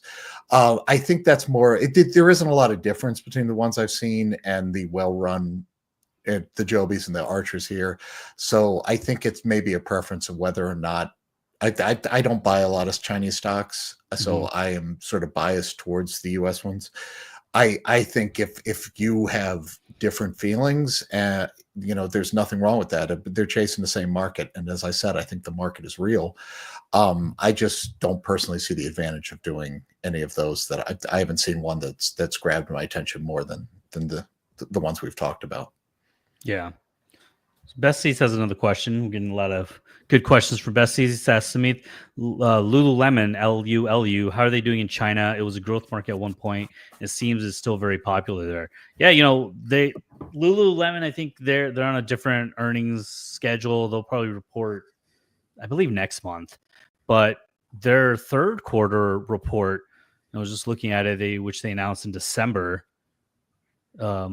Yes, their China sales were strong. That was one thing that stuck out for me when I looked at the earnings last quarter. Was for the quarter they had 36% constant currency revenue growth in China alone. That was their strongest market, and their comparable sales in China were on a constant currency basis 24%. So that was pretty impressive and pretty surprising for me too, because Lululemon products are not cheap.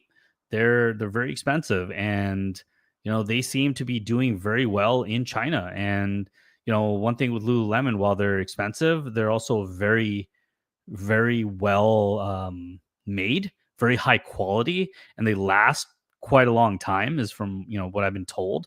So while you do pay up, they do last, and it's nice to be able to have something that you paid a lot of money for that lasts a long time. And there's a advantage of having quality there. So yeah, I mean, it's still a growth market for them, and they're still succeeding there. I'll be very curious to see how in their next earnings report how they're doing in China and how they're continuing with that growth there. But they're doing great. Yeah. So Matt, I don't know if this is really an investing question, but it's a cool thing Fool's free to Google when you have time. So we'll bring it up. Matt asks, Lou, are these shock trials for aircraft carriers akin to crash tests for automobiles? I guess you could see it that way, but you should look up and Google aircraft carrier shock trial, because basically these carriers are designed to withstand X, Y, and Z in terms of in a military battle situation. You test that. So you float it out empty and you blow something big up at a set distance and you see if the thing sinks, basically. So I guess that's like a crash test, but I don't know. I don't know how to answer it, but definitely Google that, because it's a neat thing to see. And there are some pretty cool videos of these things happening. But yeah, it's part of the certification process, just like everything else in transport has a certification process to make sure it can do what the engineers said it would when they did it up in Autodesk. Yeah. Yeah. So Besties, another question. Samith, what do you make of ELF? They seem to still keep most of their supply chain in China. What is your outlook for the next 2 to 3 years for this business? I still like ELF, and yes, most of their supply chain is still in China.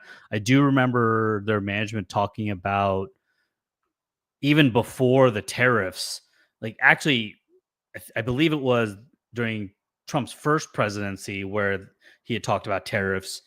They had begun starting to try and figure out how they could diversify their supply chain. They've been exploring different avenues of diversifying their supply chain outside of just China. So they're working on it. I mean, it'll take some time, I'm sure, so that they're not just fully in China, but it's they're very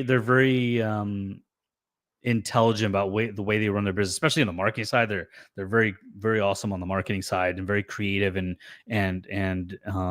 they try and stay ahead of the ball there. So extrapolating that onto their business, which they do as well, they're very forward looking, and so they're probably very top of mind for them in terms of supply chain China and diversifying. And I still like this business over the next 2 to 3 years. I think it'll still grow. Maybe it'll grow at a little bit of a slower rate. They had some softness in this most recent quarter, and that was some of it was just due to the industry, some cyclicality or some soft spots in the industry. But I like their business. I like what they're doing. Their products are reasonable and good quality for that price.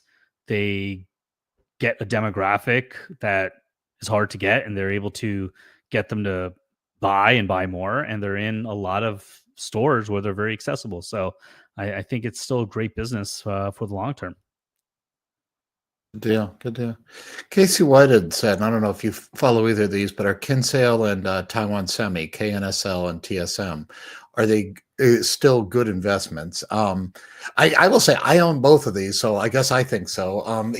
Investments is different than are they screaming buys right now? Yeah. Which I don't know, which again is harder to say. But I'll tackle Kinsale real quick because Kinsale fell on earnings. This is a big long-term position for me.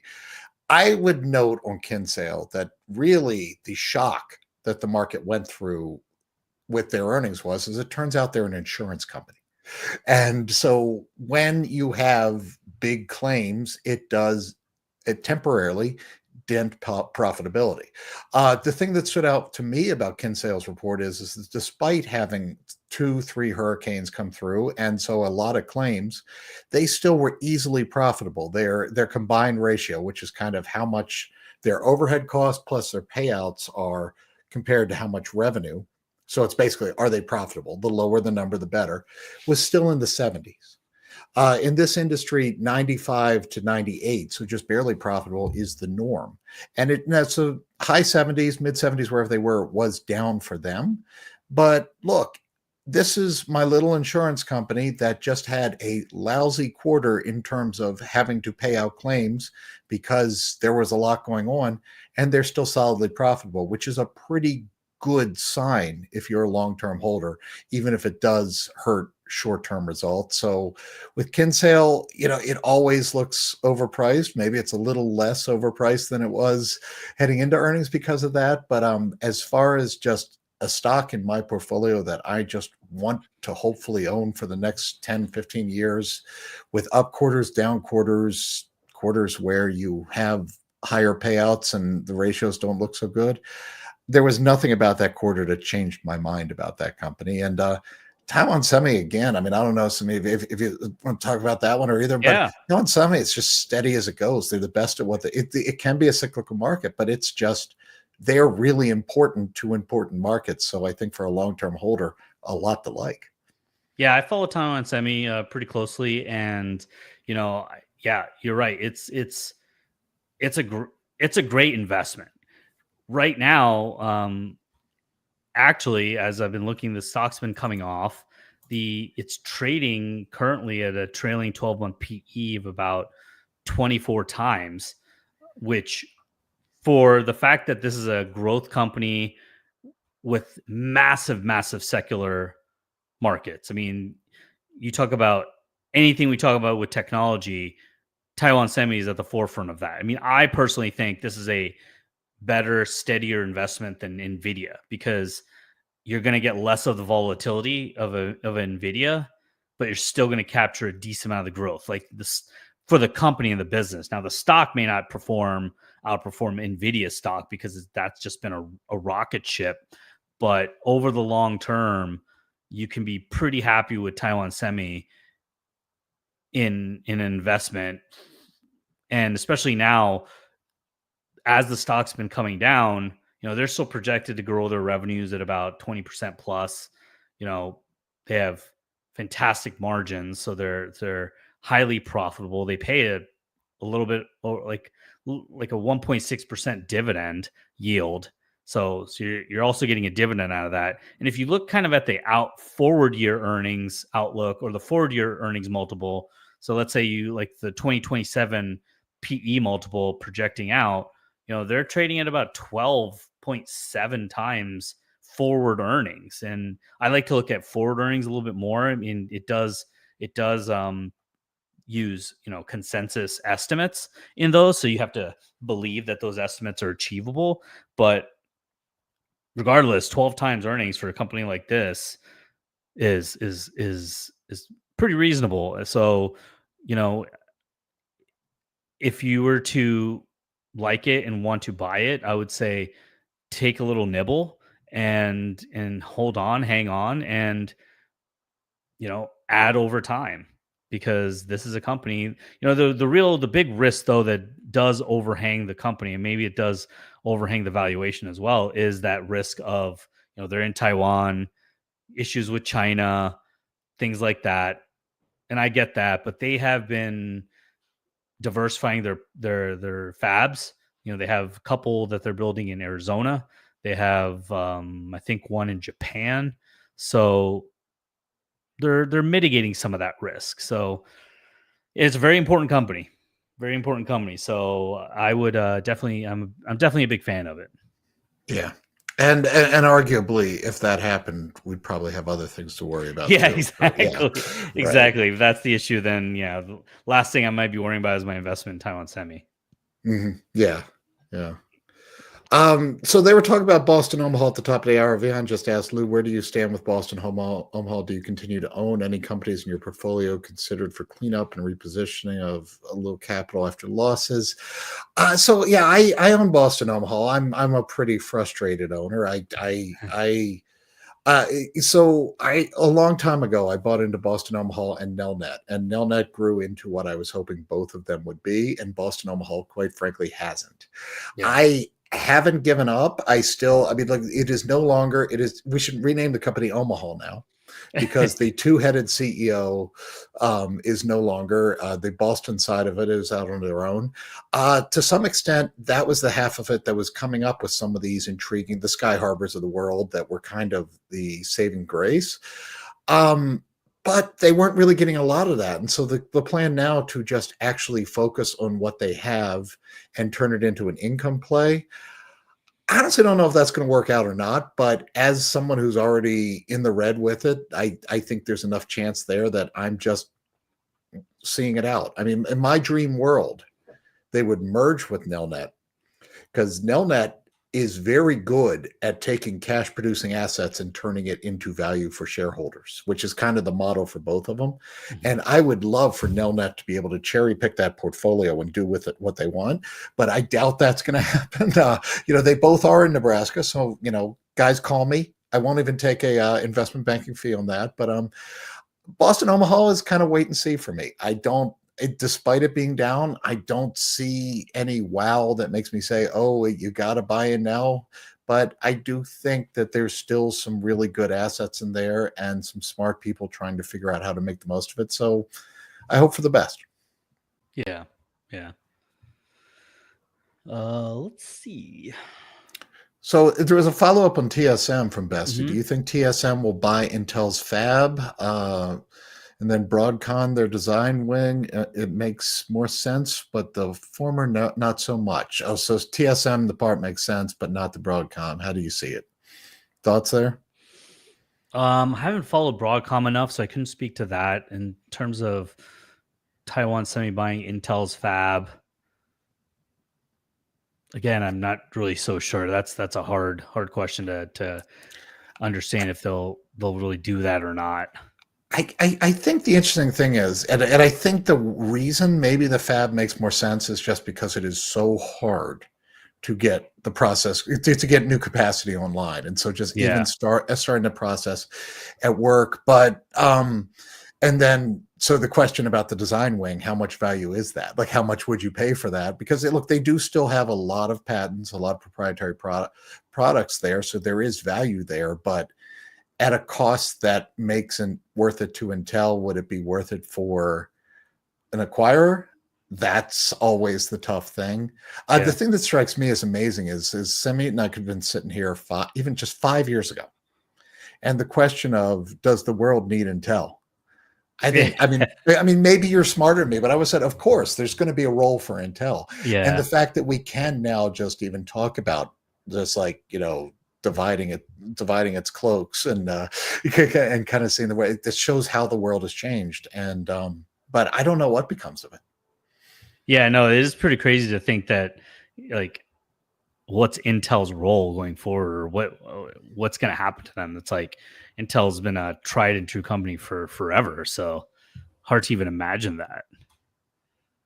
Yeah.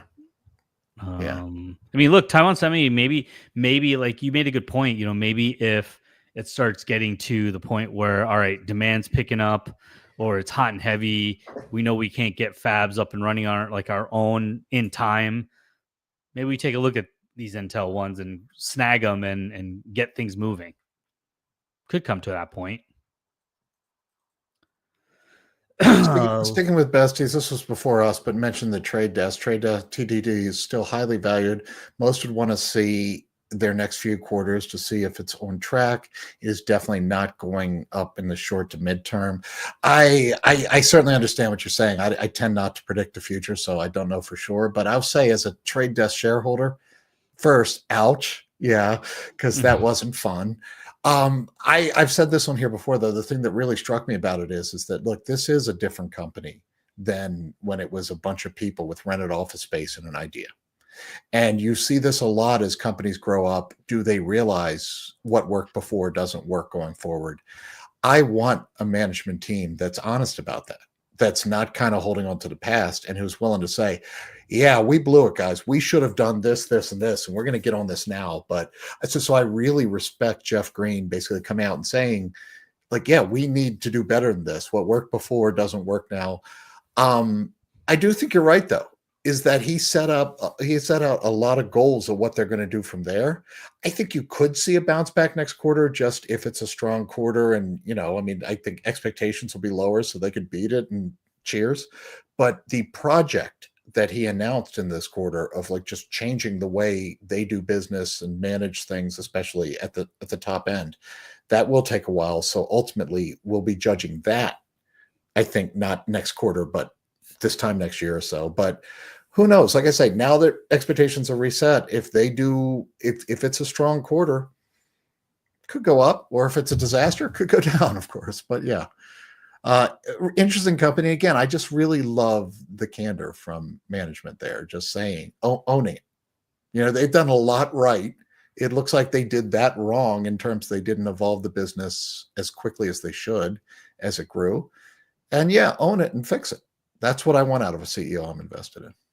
Yeah, no, that's a great point, because it's that says a lot more than even just the weakness and the declines. The fact that management is able to identify, hey, we messed up, this happened, we're taking responsibility, because then they've owned up to it. Now they're going to look for the solutions. They're going to work on the solutions, and that builds a lot of shareholder trust. So I would put a lot of value in that as well. Let's see. Besties has a question here that we can. How would you go about selling stocks that are getting too big in your portfolio? Don't want to sell, but they're dragging your portfolio in the midterm. Yeah, this is portfolio management, right? Portfolio allocation, and whenever you're looking at your portfolio, we can't give you individual advice on what you're doing, but you have your portfolio and you take a look at it in totality with all your stocks and investments, and you might have a number like David Gardner calls it the sleep number. Yeah. And so if a position like Nvidia, for example, gets to be 20% of your portfolio, for some that might be okay. It's grown, they still like it long term, they're okay with it. Some that might be very high and it makes them very uncomfortable. And so maybe you have a max where you think, all right, I don't want a position to get more than 10 to 12%. You know, when I was working in investment management at a couple of long only firms, you know, there were concentrated portfolios, like 20 to 30 stocks, and the weighting usually wouldn't get higher than about 10% in a particular stock. You know, one of the firms I worked at, he let them kind of, couple of them go up a little higher than that, but for the most part, they had their numbers, and they would just trim if it gets to that point where 10%, 12%, 14, whatever it is for you, and it gets higher than that, trim it down to, you know, let's say it's at 14 and you're comfortable with 10, maybe you trim it down to 10, or trim it down a little bit more if you think it's, you know, concerning you very a lot. But keep it very, you know, have some rules around it, have some discipline around it, so you don't get too emotional about it, and that way you have those rules that you kind of stick with and you're comfortable with, and doing it consistently for everything in your portfolio. Yeah, so I'll say this, and I know it's kind of you know, we're Motley, people will disagree here, but one thing that I have learned just for me, it's not really about position size, but and full disclosure, I've done this a lot over the last 6 months. If I have a really huge winner, and look, it's been a pretty good time for the market, so a lot of these stocks are up, way up. Even if I still believe in the business, I am quite content to just sell 20%. Because, you know, and to me, that's the best of both worlds, because you bank a profit. And a lot of times, you know, if it's a real winner, there was some, I'll give you one, because it was months ago, but I sold a little bit of my Axon. I basically sold my cost basis. I got it back, and I still have a lot of Axon. So if it goes up, great. And that just makes me, so I would say, and of course, there's a risk there of big winners. And I've mentioned this before. I need to go do my homework so I can show my work on this. But about 6-7 years ago, I sold a little bit of my Mercado Libre, and which sounds like a disaster, because Mercado Libre has been a great stock since then. But from the time I sold it, I looked at what I had used the proceeds for, and honest to God, it was a couple of them. It was like Phillips 66 was one of them. It was some you wouldn't think. Every stock I bought with those proceeds actually beat Mercado Libre over the time I owned it. A lot of them were cyclical plays. So, you know, it doesn't always work out, but you can do this. And if that helps you sleep at night, more than it is just a percentage for me, it's that I will have such regret if things go down and I didn't take a little. And so that's how I sleep well at night. And the risk is that if you have the next Amazon or the next Nvidia, you probably won't pick the right stocks that'll beat it. You're probably better off just having that concentrated position. But if it helps you sleep at night, or if it helps you diversify your portfolio, I love the kind of take your cake and eat it too approach of just sell some, sell a little. So that's for me. Like I said, we can't give individual advice, because I don't even know if that's good advice for me, but I like doing it, and it does help me just manage through the market cycle. So I would say don't be afraid of that, if that would help you, because you still do get the upside if it keeps going up. You're still holding on to some. Yeah, I mean, you've taken profits and you've collected on it, and you still And I have also have to upside. pay for a college tuition for my kid in the fall, so that might weigh on me a little too. So Yeah, I again, mean, this is why. Yeah. there's personal situations that play into account too. So, you know, I invest a lot of my stocks in my retirement accounts. So, you know, I know I don't need those for a very long time. I can't take them out anyway. So I'm okay with maybe letting the positions grow a little bit and not worrying too much about the sizes. Mm-hmm. Mm-hmm. Let's see. All right, we got a couple more minutes, fools. Ken asked just now, any thoughts on Deck? Deckers What do you Outdoor.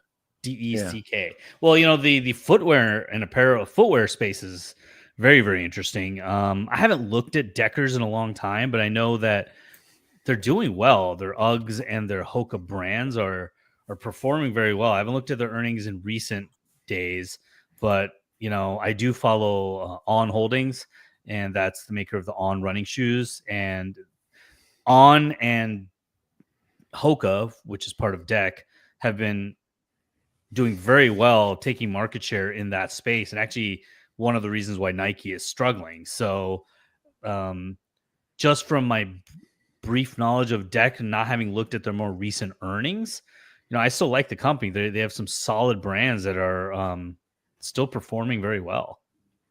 I like that and it's so important to underline the S in brands, because the real interesting thing for me is that, and kind of like what we talked about Celsius and so many of these consumer brands, they have done this multiple times where they have gotten something and really grown that value. I can tell you, my daughter is a distance runner, a competitive distance runner, and I'm going to do so in college. Her and all of her friends, they swear by Hoka. And it seems like, I'm not invested in either, but it's probably On is the better investment there, though, because it seems like in their world, if you're a serious runner, you buy a Hoka. And if you just want to be stylish, you buy On.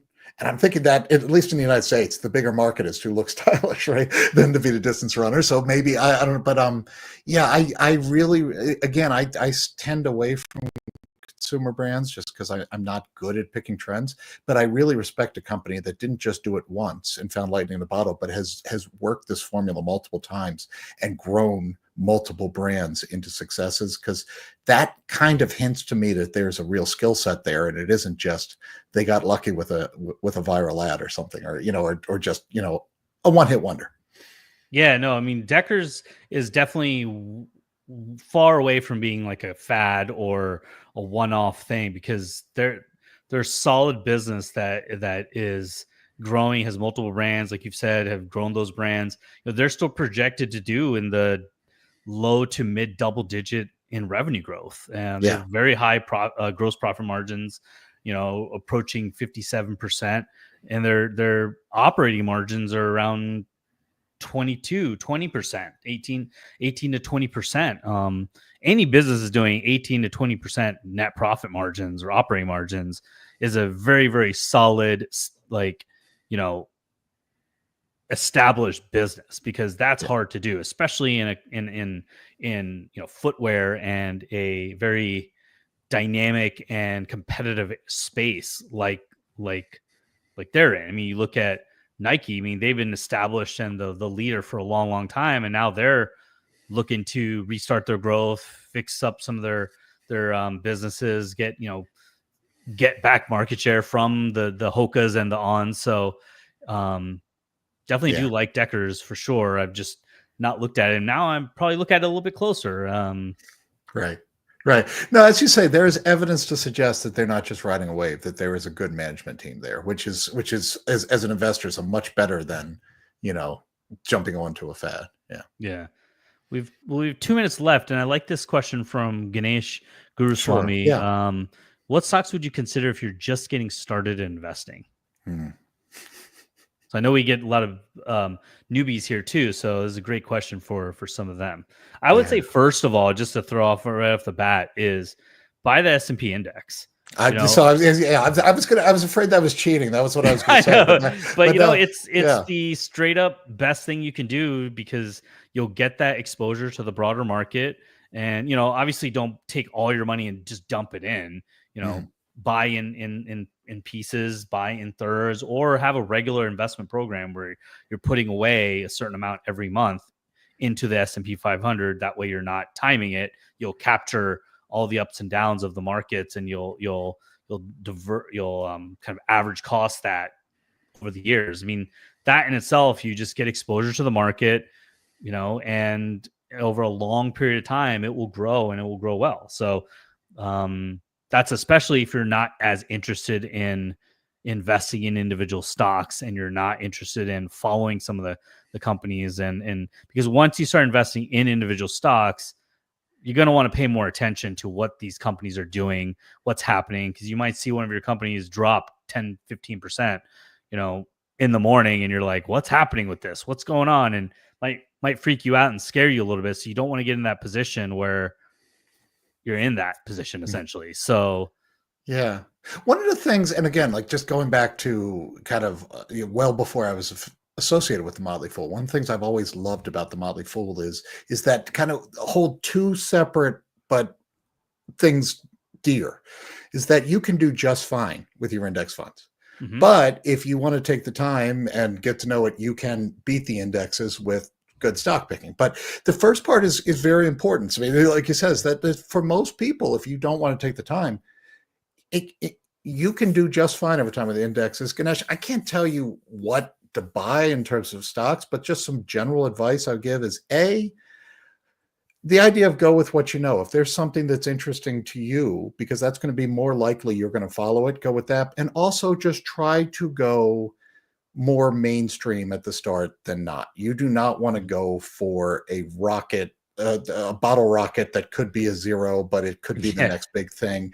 When you're getting started, look for stuff that you're going to naturally be inclined to check in with it and find out, and also something that's kind of has a foundation so you can grow with it for a while. And then as you mature as an investor, there's all sorts of areas you can go. And bet Danny and Brian would love to talk about that, right? Yeah. So you're saying don't buy biotechs? Is that what you're saying? Yeah. Well, I would not. No, buy, I would not buy completely- a single biotech first. Yes, No, that is I definitely completely true. agree with you. Yeah. Would be my answer is don't buy biotechs. Yeah, But Samid, we'll talk that about was fun. biotechs Thanks for the next hour. So Yeah. Samid, thanks. That All was right. fun. Thanks, And Fool. That was great. Brian, Danny, have a good show. I'll see you guys in an hour. Take care, fools. how's it going, Danny? It's going okay, Brian. We had a little loss of power and internet service a few hours ago, and got it back just in time to jump on Fool24, and hoping that my connection holds up while we're here. Yeah, I'm only about 20 miles from you, but we did not lose power, so Yay. so it must have been a local issue. Good to be with you. I think we've passed the baton to each other, but I don't think we've been on this version of Fool24 yet together. And you know what? Good times. Yeah. Good times. So I got one that's been sitting in the queue for 2 weeks, and I didn't recognize the ticker, and the person didn't put the name of the company, so I didn't realize it was a biotech. But I just sort of decided to start looking at random tickers to see if there was something that I didn't recognize that was in my sector, and there was one. So Dave 2 weeks ago asks, are there any recent thoughts on Catalyst Pharmaceuticals? The ticker there is CPRX. So this is a rare drug disease drug maker. They have sort of a buy and build model. So they're not necessarily developing their own drugs. They're looking for drugs that are close to approval or already approved, and then that they can expand the sales of. They feel like they have a good in-house sales force to try to deal with rare diseases and help patients through the insurance process and that sort of thing. So we've got 3 drugs on the market. The first one, the largest one, is Firdapse. It treats a autoimmune disease affecting the neuromuscular function. So it affects the nerves' ability to tell the muscles what to do. And then, so there's 3,600 U.S. patients with this Lambert-Eaton myasthenic syndrome. And they think that 3,600 number could be as high as 5,400. The company believes there's a lot of patients that are misdiagnosed, that they probably have this syndrome, but they're not diagnosed with it. And they think that there's a potential for a $1 billion market for this drug. The run rate as of the third quarter was about $240 million. So, they're maybe a quarter of the way there, but there's still potential for more. The company knows of at least 500 patients that have been diagnosed that actually aren't being treated. So that's, low-hanging fruit, presumably, and could help continue to have the 15% growth in this drug that they've seen for quite a while. Teva, which is the generic drug maker, challenged the patents. They ended up settling, and so Teva can't launch their generic version until February 2035. So they got about a decade to continue to grow this drug up to potentially a greater than $1 billion market. Then they've got a Gamree, which is a corticosteroid, and there's a lot of corticosteroids. Man, too many vowels in the first 5, 7 letters of that. Corticosteroid. And there's a lot of them, and quite a few that are approved to treat Duchenne's muscular dystrophy. But they think it has a better side effect profile, and they're testing that further. But it's already on the market, and they think again this is a potential $1 billion market. I'm not so as convinced with that estimate. Mostly because there's a lot of treatments for Duchenne's muscular dystrophy that are coming out, like gene therapies that could be, overall treatments that could therefore lower the need for steroids. And then that would, potentially lower the market opportunity. So I worry that that's not a $1 billion market. Although when we get to the valuation, I think, we could potentially not worried so much about that $1 billion market. And they got a third drug for epilepsy that's going generic in May of 2025. It's about a quarter of their revenue. So, it's the smallest of the three drugs, and, we might lose it all. They seem to think that the company seems to think that, management seems to think that they will, that the current patients will at least stay on the drug rather than going to the generic just because they don't want to switch. I'm not so convinced that it won't just happen at the pharmacy level. And so, I would expect most of those sales could potentially go away. Now, the advantage is that if the top selling drug, the neuromuscular drug, is growing at 15%, that 15% increase, if they can do that in 2025, will make up for all the sales of the drug. So even if all the drug sales go away and it grows by 15%, those two would cancel each other out. So, and then you got potential growth in the future. So because it's such a small amount, it's a concern, but not a major concern. So they got $500 million in cash and no debt. The market cap's about $2.6 billion. The price to sales ratio of 5.7. So I think that's factoring in the fact that the epilepsy drug's going to go off the market, and a PE of 18.4, which looks kind of expensive. But again, and so maybe that's, that's a little bit concerning, but maybe they're able to grow the revenue because maybe they don't break down what the margins are on the three different drugs. So, maybe the epilepsy drug isn't the margins aren't as high because there's more competition. And so that keeps the price down versus the neuromuscular drug. They're the only one that's approved for the underlying condition.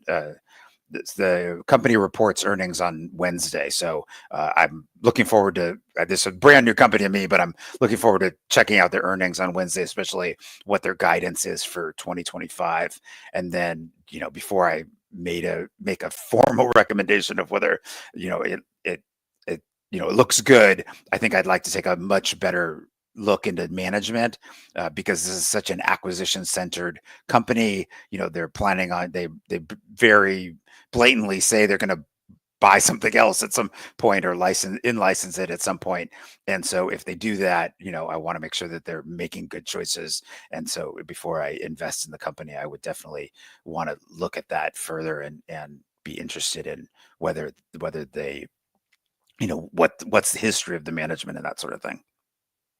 But overall, I like the company. And again, it was Catalyst Pharmaceuticals, and the ticker is CPRX. So we had a question that was left over in the queue. I think it was a follow-up to, a statement that was made by Lewin Sandmeet in the last hour. One of the questions in the queue was, if you were a new investor starting out, what stocks do you recommend? And Sandmeet said, you could do well by actually just buying the S&P 500. And so the follow-up question that came after that is, for new investors, when you say buy the S&P, I think you need to explain that a bit better. That's a good point.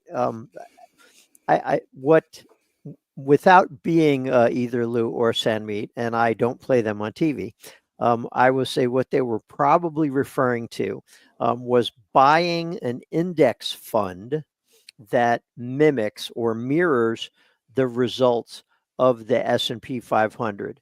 And, if you have, regardless of who your broker is, they have a number of exchange traded funds or index funds. I'll give you the names of a couple of them. The Fidelity 500 Index Fund, which is an index fund that mirrors the S&P with a very low expense ratio. There's the Spider S&P 500 ETF, which is the largest S&P 500 exchange traded fund in the U.S. And this is something that, someone can talk to their broker about if buying an index fund is something that you would like to do. Yeah. Right. I mean, I would just add that, the disadvantage of the S&P 500 is you're not getting exposure to small caps. And so, one option is, well, so what I invest in the total stock market index. So that's literally buying everything, not just the S&P 500. And then even then that's cap weighted. So I'm still getting exposure more to large caps than I am to the small caps. So then I buy the Russell, an index fund that follows the Russell 2000. So that would be 2000. Not the smallest 2000, just 2000 companies that the Russell has decided are interesting and well balanced. And so I invest, I have more money invested in index funds than I do in individual stocks, mostly because I only follow biotechs, and I'm not comfortable with having 50% or more of my money invested in biotechs and healthcare stocks.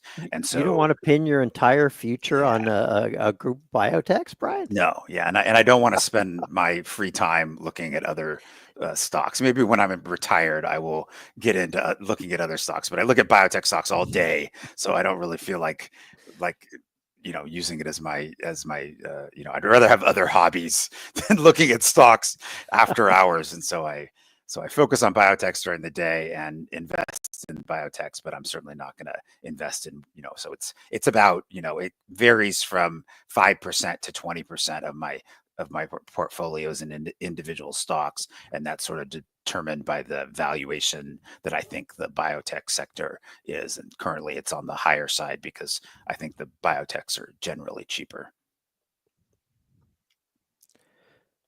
Fair enough. Sadaf asked a couple of minutes ago, I'm convinced about DCA, which is an abbreviation for dollar cost averaging, as the best strategy for index. But it seems for individual stocks, timing for DCA needs to be at least directionally correct. Thoughts? So I think a lot of this is going to come down to opinion and who you are, an investor, and what your goals are, and what the makeup of your portfolio is, and your holding time, right? I mean, that's your probably holding I would say time, that's your I would risk say that's like tolerance. 90%. I would say holding time is 90% of it, right? I mean, whether you buy, at 20% difference in price, if you're going to hold it for a year is a big deal. Whether you buy it at 20% difference in price and hold it for 10 years, now doesn't really matter that much. And again, this is going to, we're assuming here that it's a company that you believe in, a company that is going to do well. I will use an example from my own portfolio. What we're talking directionally correct. So a stock that I believe has a really bright future ahead is Palantir Technologies, ticker PLTR. And just coincidentally, the stock is, over the past 5 trading sessions, the stock is down 25% from its all-time high early last week. Well, why is that? Well, there are a couple of things going on. The CEO of the company decided that he was going to sell quite a few shares that would have amounted to about $1.2 billion. At the same time, now Palantir is a company that does software as a service, AI, artificial intelligence, and data mining software, both to enterprise and to agencies within the U.S. government and its allies. However, if you look at where the stock has been recently, I mean, we're talking about a stock that even after it's fallen 25%, it's selling for 167 times next year's expected earnings. So if I ask myself, do I believe that Palantir Technologies has a bright future, and will the stock be higher 10 years from now than it is today? I'm confident in my answer to myself that will be yes. Do I believe that the stock could still fall further? I absolutely do. In fact, I have gone on record as saying I thought Palantir could fall as much as 50%. It's about halfway there. So, when you're talking about dollar cost averaging, I mean, this could be a case where dollar cost averaging generally is adding the same amount to the stock at specific intervals over time to ensure that you get a lower cost. And I'm going to go ahead and put a ticker in a link to an article by the Motley Fool. I'll just drop that in the into the queue here, so that folks can look that up. But essentially, dollar cost averaging is a mechanism for making sure that you get a lower cost, because if you're putting in, say, $1,000 each time you buy, when the stock is higher in price, you're going to be buying fewer shares. And when the stock is lower in price, you're going to be buying more shares, so that over time you get a better price on that stock overall. So yes, I think you have to be directionally correct in that this has to be a stock that's generally going up. If the stock is going down, you get a lower price on a stock that is still going down, and that's not really what we're shooting for when we're investing. We're looking for investments that we believe are going to go up over time. So would you say that you only dollar cost average into stocks that have gone up? I mean, so there's two things. One is, do you think it's going to go up, right? And versus down. And obviously you want to invest in only companies that you think are going to go up, right? And if you think it's going to get cheaper, you should buy it later, right? But then the second thing is, so let's say you own a company. Are you more likely to buy? Let's say you're going to invest money into a company that you already own. So you got some cash, you want to invest in one of your companies that you currently own. Are you more likely to invest in a company after it's gone up or after it's gone down? And then, not necessarily looking at your cost basis, but maybe, a 52-week high sort of question.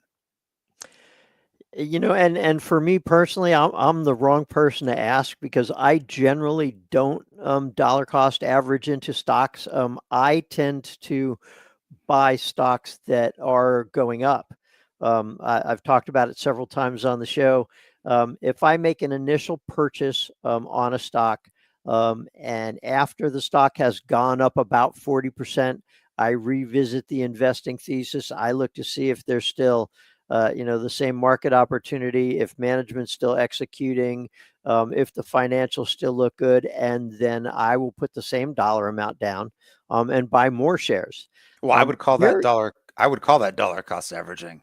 I mean, I guess the question, you're saying like dollar cost averaging is investing no matter what versus invest. I'm thinking of it more generally in terms of investing multiple times but not necessarily on a set schedule. Yeah. Right. Okay. I see what you're saying. Yeah. Okay. That's reasonable. So, and I tried dumping this right into the queue here, but for some reason, it's not allowing me to post this into the queue for some reason. Oh, there we go. I got one in there now.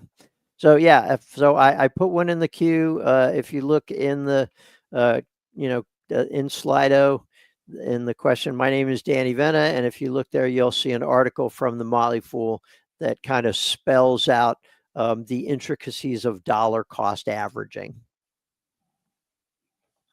Okay, Vihan asks about Twist Bio. So this the ticker there is TWST, and Vihan wants to know about the current valuation and do I see better opportunities worth a look at in the space.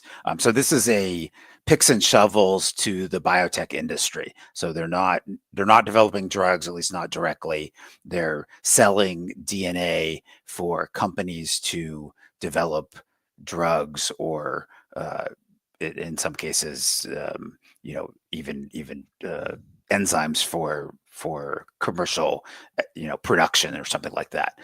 So what they do is they sell DNA, and they've figured out a way to make DNA very cheaply. And so if you can make DNA very cheaply, then you can sell DNA very cheaply. And the way they do this is by making it on a silicon chip, and then therefore they can make very small amounts. And as it turns out, you only need small amounts. So the old way to make DNA, you would end up with 100 to 10,000 times more than you'd need for your experiment. So you'd use a few microliters of the solution that you would end up with of the DNA, and then the rest of it would just be sitting in the freezer. Like when I finished my PhD, I was throwing away boxes and boxes of these pieces of DNA tubes of DNA that I used once or twice for my experiments, and then never needed again. And nobody else in the lab is going to use them because they're not going to go try to figure out where it is in the box or whatever.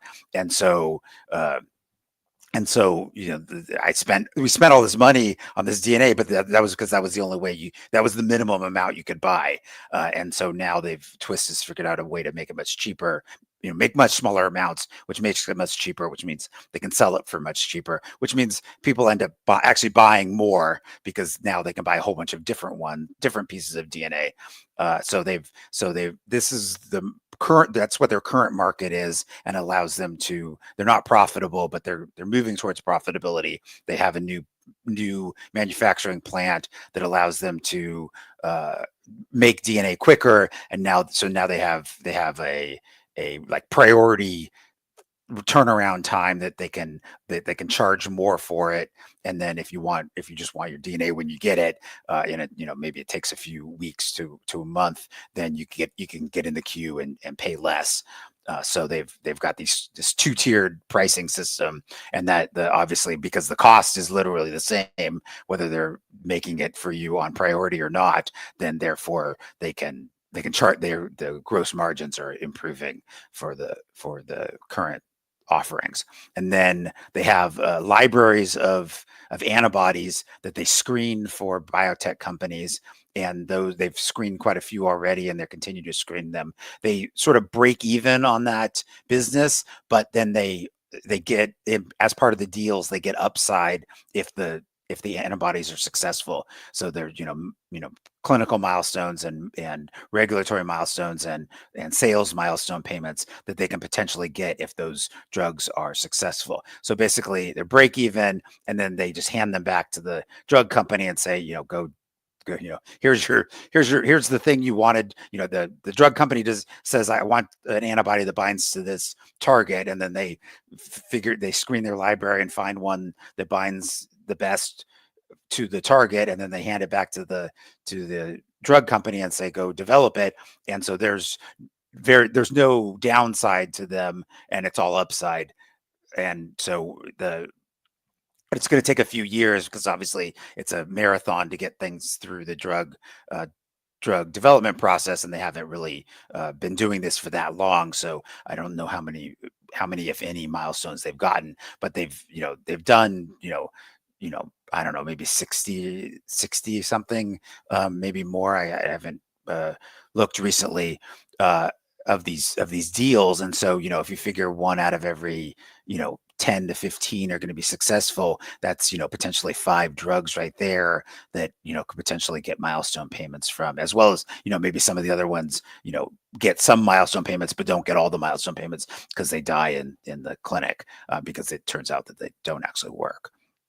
And then longer term, they're trying to use DNA to write data. So data is written in ones and zeros, and DNA is 4 different base pairs. So you can, translate the data to 4 different base pairs, and then write the data into DNA. And then if you ever actually need that data, then you could just go sequence the DNA, and get the data, and then translate the DNA sequence back into the data that you want. This isn't for things that would be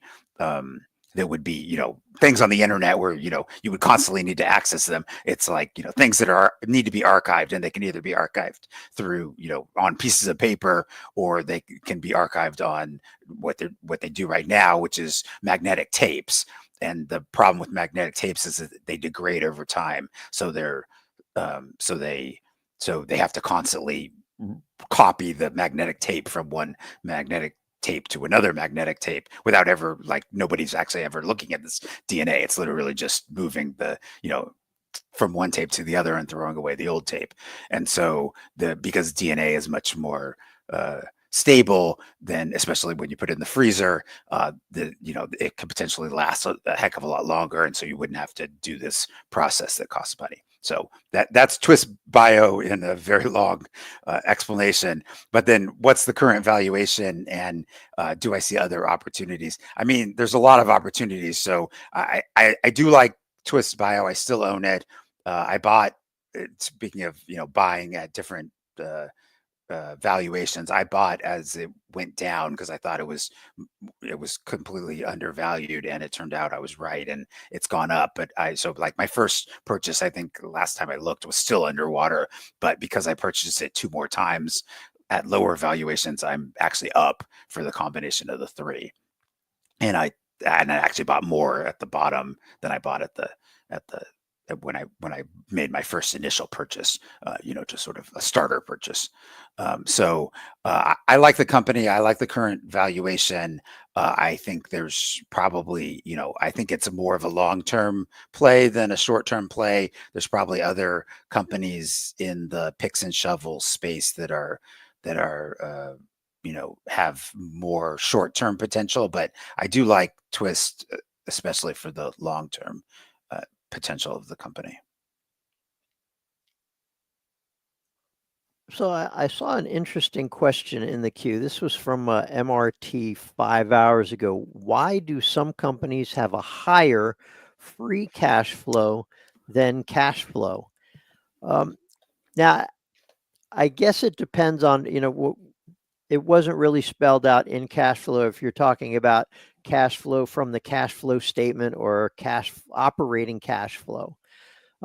Generally speaking, when you're talking about operating cash flow, this is the cash that's generated from the company's business.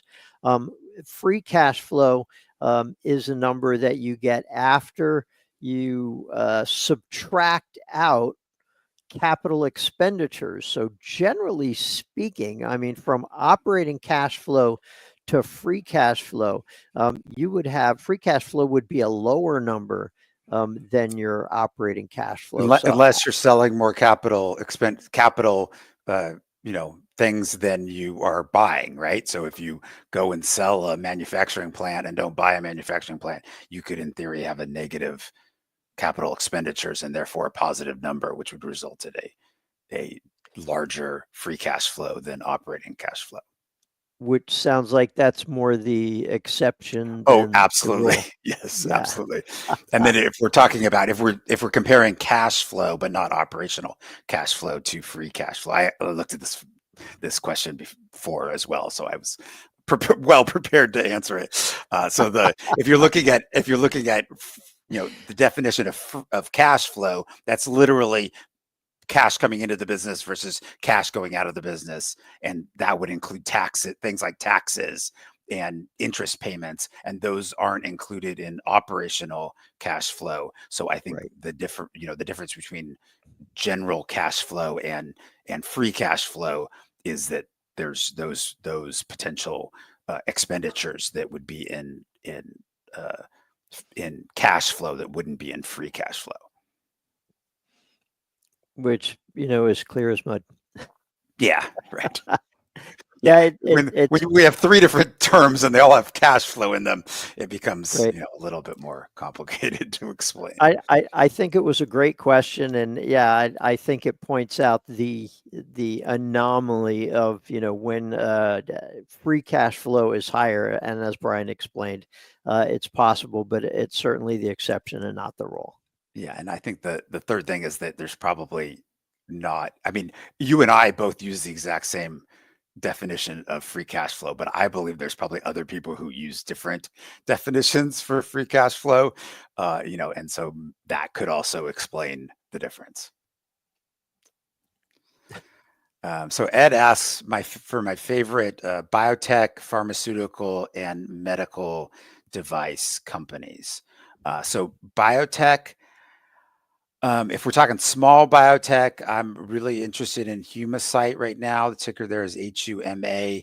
They are in the process of launching their artificial vessels. So what they do is they take a tube and they coat it with cells, and those cells express proteins. Then they wash away the cells. So what they have is a protein tube that can carry blood. And so when people have major limb issues where arteries and vessels get severed, they've got to get replaced so you can get blood flow there through them to blood flow to the extremities, so you don't lose the extremity, the arm or the leg. And so they've gotten approved for that, and they're launching it. I mean, I think if they get a DoD contract, that's a potential short-term upside. A long-term upside, they launch and they get sales, and they start to move towards profitability. I'm not sure they're going to get profitable in their first indication, but they have other potential uses for these.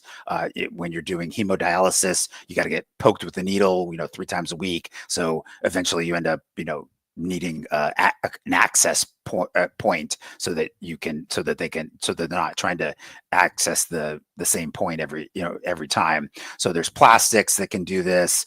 They make fistulas that can do this, but those have a lot of problems with infection. And so what they're doing is trying to use these natural proteins to create the access point and potentially get them and potentially get approved for that. They're also using it to develop artificial pancreases, and longer term potentially using it as for heart bypass surgery. So there's lots of potential for Humacyte in the maybe medium to long term, and then they're already approved. So they've proven that they can manufacture this thing and get the FDA to approve it for at least one indication. Large biotech, I think Vertex is a great company, but I don't know if the current valuation is great. So it's not one that I'm currently adding to, but I do like the company over the long term. Pharmaceutical companies, I don't really invest in that many pharmaceutical companies. I don't think I own any right now, but I do like the valuation on Pfizer. And then medical, and especially considering the dividend yield is substantial. So I think that provides a lot of downside to the valuation on Pfizer falling any further, and so that allows them for lots of potential upside. And then medical devices, Intuitive Surgical would be my top pick. I think it's one of those where you can sort of buy at any time. I got lucky or smartly, I don't know. I didn't buy it for a long time, so that was stupid of me, because if I just bought it, no matter what valuation I'd bought it at, anytime in the last decade that I was looking at it, I would have done really well. And then after the pandemic, when the medical procedures that weren't necessary weren't getting done on it, the valuation on Intuitive Surgical dropped quite a bit, and I went and bought it that one time. But so I don't know. I haven't looked at the current valuation, but it's one of those that's just constantly gone up and to the right. So maybe this is one example of one where you could have dollar cost averaged in and been done pretty well. Yeah, and in fact, I saw the medical device thing, and this is one of those stocks that you and I absolutely agree on.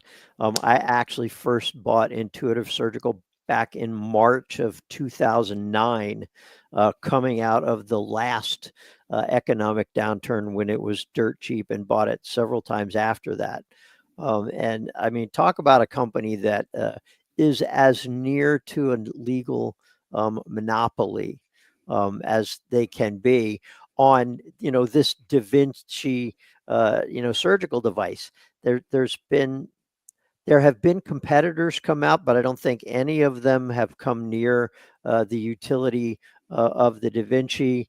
They continue to expand on, the applications for this. They started out, I believe it was on prostate cancer was the first Correct. utility, and from there has expanded into a number of different, and I think there are many more applications that are yet to be discovered. So I think this is a company that has basically executed phenomenally, and I really don't see much downside other than, and I haven't looked either, but it can sometimes get pricey.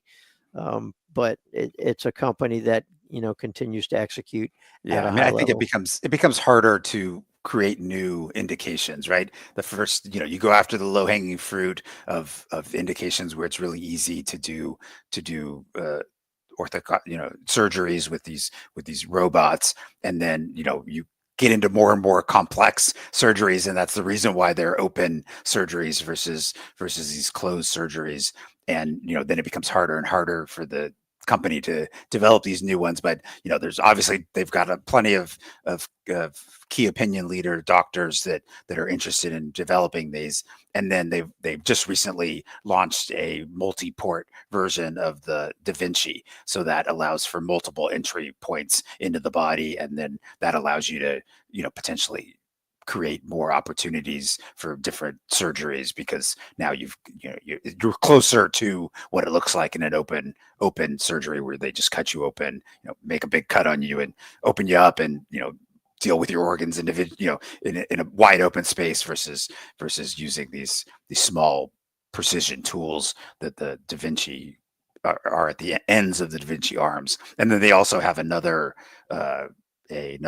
new device that's completely different, that's indicated for one indication right now, but potentially could increase in sales, and drive sales substantially. They can't do the same procedure with the Da Vinci, but they can with this new device, so that opens up sort of a new market for them.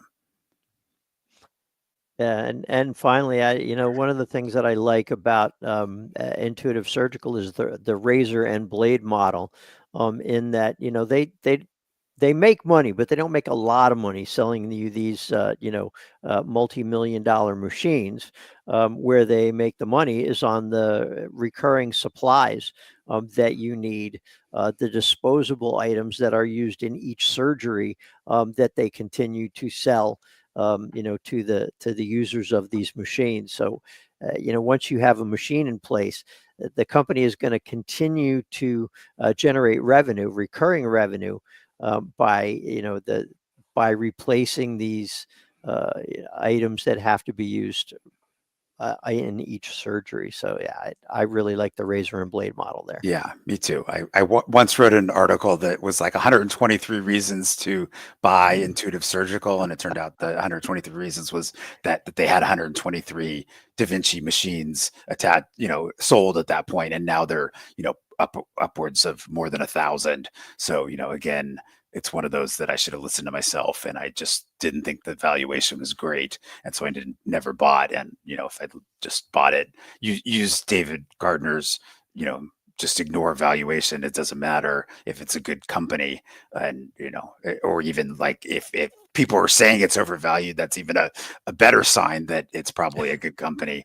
And if I'd done that, I would have made a lot more money on Intuitive Surgical than I will ever make. Fair enough. So I got a question in the queue from about 5 hours ago. Zach's a Fool says, where do you see Mercado Libre's, ticker MELI, market cap in 5 to 10 years? The simple answer is much higher. But I really wanted to share my screen here so that we can see where Mercado Libre's market cap has gone over the past 10 years. And it's really telling. If you look at the chart, the thing that I see is Mercado Libre's market cap has gone up 1,850% over the past decade. Now, I don't necessarily see it going up that high over the next 5 to 10 years, but I do see its market cap potentially doubling or tripling. And most of that has to do with the fact that if you look at what the company is doing, they are the largest provider of e-commerce services in the 19 countries that they serve in Latin America. They are one of the largest providers of digital payments services in Latin America. They developed a system called Mercado Pago, which is widely referred to as the PayPal of Latin America. So they were into digital payments a decade or more before any of their competitors. In fact, it got to be so popular that users use Mercado Pago to pay their cell phone bills and to pay their utilities. And merchants started asking to have Mercado Pago terminals in their stores because it was so widespread. So the company continues to expand in the e-commerce space. They provide, e-commerce platform that they use, like Shopify. They provide tools to merchants that want to sell their goods and services online. They have the platform itself. They have the software. They have the payments. They are now expanding further into, loans for consumers and for the merchants that they serve. And they've got a lot of data that they use to decide whether or not to extend those loans. So they've got a really good, return on those investments. And keep in mind, we're not talking about loans like here in the United States where you might get a 4% or 5% interest rate. There's a lot of places in Latin America where interest, is charged at 17 or 18%. And a lot of these small to medium-sized businesses can't even get loans, which is where Mercado Libre comes in. And if they've been on the platform for a long time, Mercado Libre knows the ins and outs of their business. And so they have a lot of data in order to make those decisions. So I think just looking at the company's execution really does make a strong case for the fact that the company could conceivably be double or triple what it is 5 to 10 years from now. Sadaf asks about they say I'm seeing so many companies working on drugs to cure rare diseases. Does not common disease have more patients and thus more money than rare diseases? So I think this is a flashback to my rant on Catalyst Pharmaceuticals. So I think there's a lot of reasons why rare diseases are actually better for biotechs than necessarily working on drugs for more common diseases. So one, rare diseases, because they're rare, companies can charge a lot more for the drugs.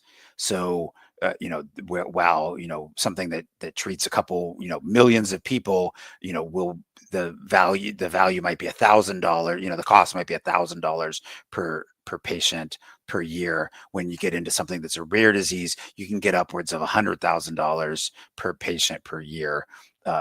Because the insurers are willing to pay that, one, because there are not that many patients on that have that disease on their rolls, and so therefore that one drug doesn't really cost them that much. It costs them less than the common drug costs. The lower price common drug costs for all the different all the different patients that have that disease on their rolls. So that's one reason. And then the second thing is there's a lot more, it's a lot more manageable. So typically these rare diseases are treated by specialists. And so the specialists are therefore, in the, 10 to 100 range, versus if you have a common disease, those are often treated by generalists and doctors. And so the ability to market to those generalists doctors, which is probably in the tens of thousands, maybe, it becomes much more difficult, especially for small biotech companies. And so they can have a small sales force and reach literally every doctor that treats this disease. And then finally, there's a lot of times these rare diseases, the underlying condition is very known. Oftentimes it's a genetic condition. And so therefore, when it's known what the problem that's causing the disease is, it's really easy to figure out how to solve that problem. So a lot of times it's just literally producing that protein that's produced by that gene that has a mutation in it, and literally just producing that in cells and purifying it, and then giving it to the patients. And that will oftentimes, that's the solution. Sometimes it's more, oftentimes it's more complex than that, but sometimes that it's as simple as that. Sometimes it's upregulating another alternative pathway or something like that, or sometimes it's a mutant that causes the disease, and therefore you can treat it by inhibiting that protein. But again, the underlying mechanism is very clear, so that makes it very easy, or easier in the discovery phase, to develop the drug. Again, it's the same process through the clinical trial process, but then oftentimes, because it's a rare disease, you're not doing necessarily clinical trials on thousands of patients. You may be doing it on 100 patients. And so that allows the clinical trials to be cheaper. So again, multiple opportunities in the rare disease space that aren't available to small biotechs, and then of course, again, and the last one is this: there's a lot more rare diseases than there are common diseases. So you're seeing so many companies treating rare diseases because there are literally, thousands of rare diseases that don't have any treatments for them right now. So there's a lot of opportunities potentially if the companies can figure out what's causing the underlying conditions and can find a drug that treats that underlying condition. They can see immediate effects on the disease. So we have a question in the queue from Joe Olympio from 7 minutes ago. Afternoon. Do y'all think TMF will be issuing another recommendation on the trade desk, ticker TTD, in light of the fourth quarter results and subsequent 12-day consecutive pullback? Thanks. Let me start by saying that I am not a analyst, in that I do not work on any of the Motley Fool premium services. So I have no inside information. I do not know whether or not the company is even considering another recommendation in the trade desk. But I can tell you about my own personal feelings about the trade desk. And I wanted to share a screen here again because I think it kind of tells a story. So I'm going to share my screen here, and just so we can look at the trade desk's chart going back over the past not quite a decade. But the thing that this chart shows you, you see this, there's been a significant decline over the past few days. That's this decline right here. But you'll notice there's a smaller decline here. There's another decline here. There's one here. There's another pretty sizable decline right here around 2022. There was another one in 2021. As you go over time, this was probably a pretty big decline right here back in early 2020. But as time goes on, I think what this chart shows you is that there's been a number of times that the trade desk has lost quite a bit of its value. I'm going to change this chart here for just a minute so that you can see the number of times the percent off high. Now, right now, it shows that the trade desk is down about 47% from its peak. But if you look, 1, 2, 3, probably 4, there's been at least 3 or 4 times over the past 5 years where the stock has lost that much or more. So from my perspective, and I am not speaking for the Motley Fool services, I'm not speaking for any of the premium services or any of the analysts that work for them. From my perspective, as a shareholder in the trade desk, if it was not already my 7th largest position, I see this as a compelling opportunity. Now, I'll say that with the caveat that management mentioned on the conference call that they had some issues. They had taken their eye off the ball, and that's what resulted in them not, generating as much revenue as they thought they would have, and slowed their growth down a little bit. Management has a pretty good track record of execution, but nobody's perfect. I think they had some issues. Personally, I think management will probably address those issues and come out of this on top, and the stock will likely go higher from here. Nobody knows for sure. My crystal ball is broke. I put it in the shop, never came back. But this is a company with a strong history, and I think it's an opportunity. Whether or not the Motley Fool decides to issue another buy recommendation, I have no idea. Brian? Yeah, I don't either. And yeah, it's but yeah, I like your theory. I mean, I think it's I don't own the company, but I've followed it, on surfacely, and I think it seems to be a great company. And anytime a great company does a pullback, I think that's an opportunity to at least take a look and see if it's worth either making an initial position or increasing your position if it's a relatively small overall position in your portfolio. So LY asks, they used to own Gilead, ticker there is GILD, but sold several years ago. Is it worth considering again over the next 5 years? So Gilead, so this is obviously the HIV company that's also into hepatitis C, and then their latest move has been into cancer drugs. They bought some, and they bought some that were already approved, and they bought some pipeline candidates, and they had some internal pipeline candidates. So they've sort of moved into that because HIV has, while doing quite well, and especially has grown a little bit because they've been able to expand the opportunity for PrEP, which is pre-exposure prophylaxis. So patients who don't have HIV but want to have less likelihood if they're exposed to become infected, that opportunity has sort of helped grow the HIV franchise a little bit. But for the most part, they're kind of maxed out because they've gotten to the point where they're monthly drugs, so that it's not like they have to take a handful of drugs every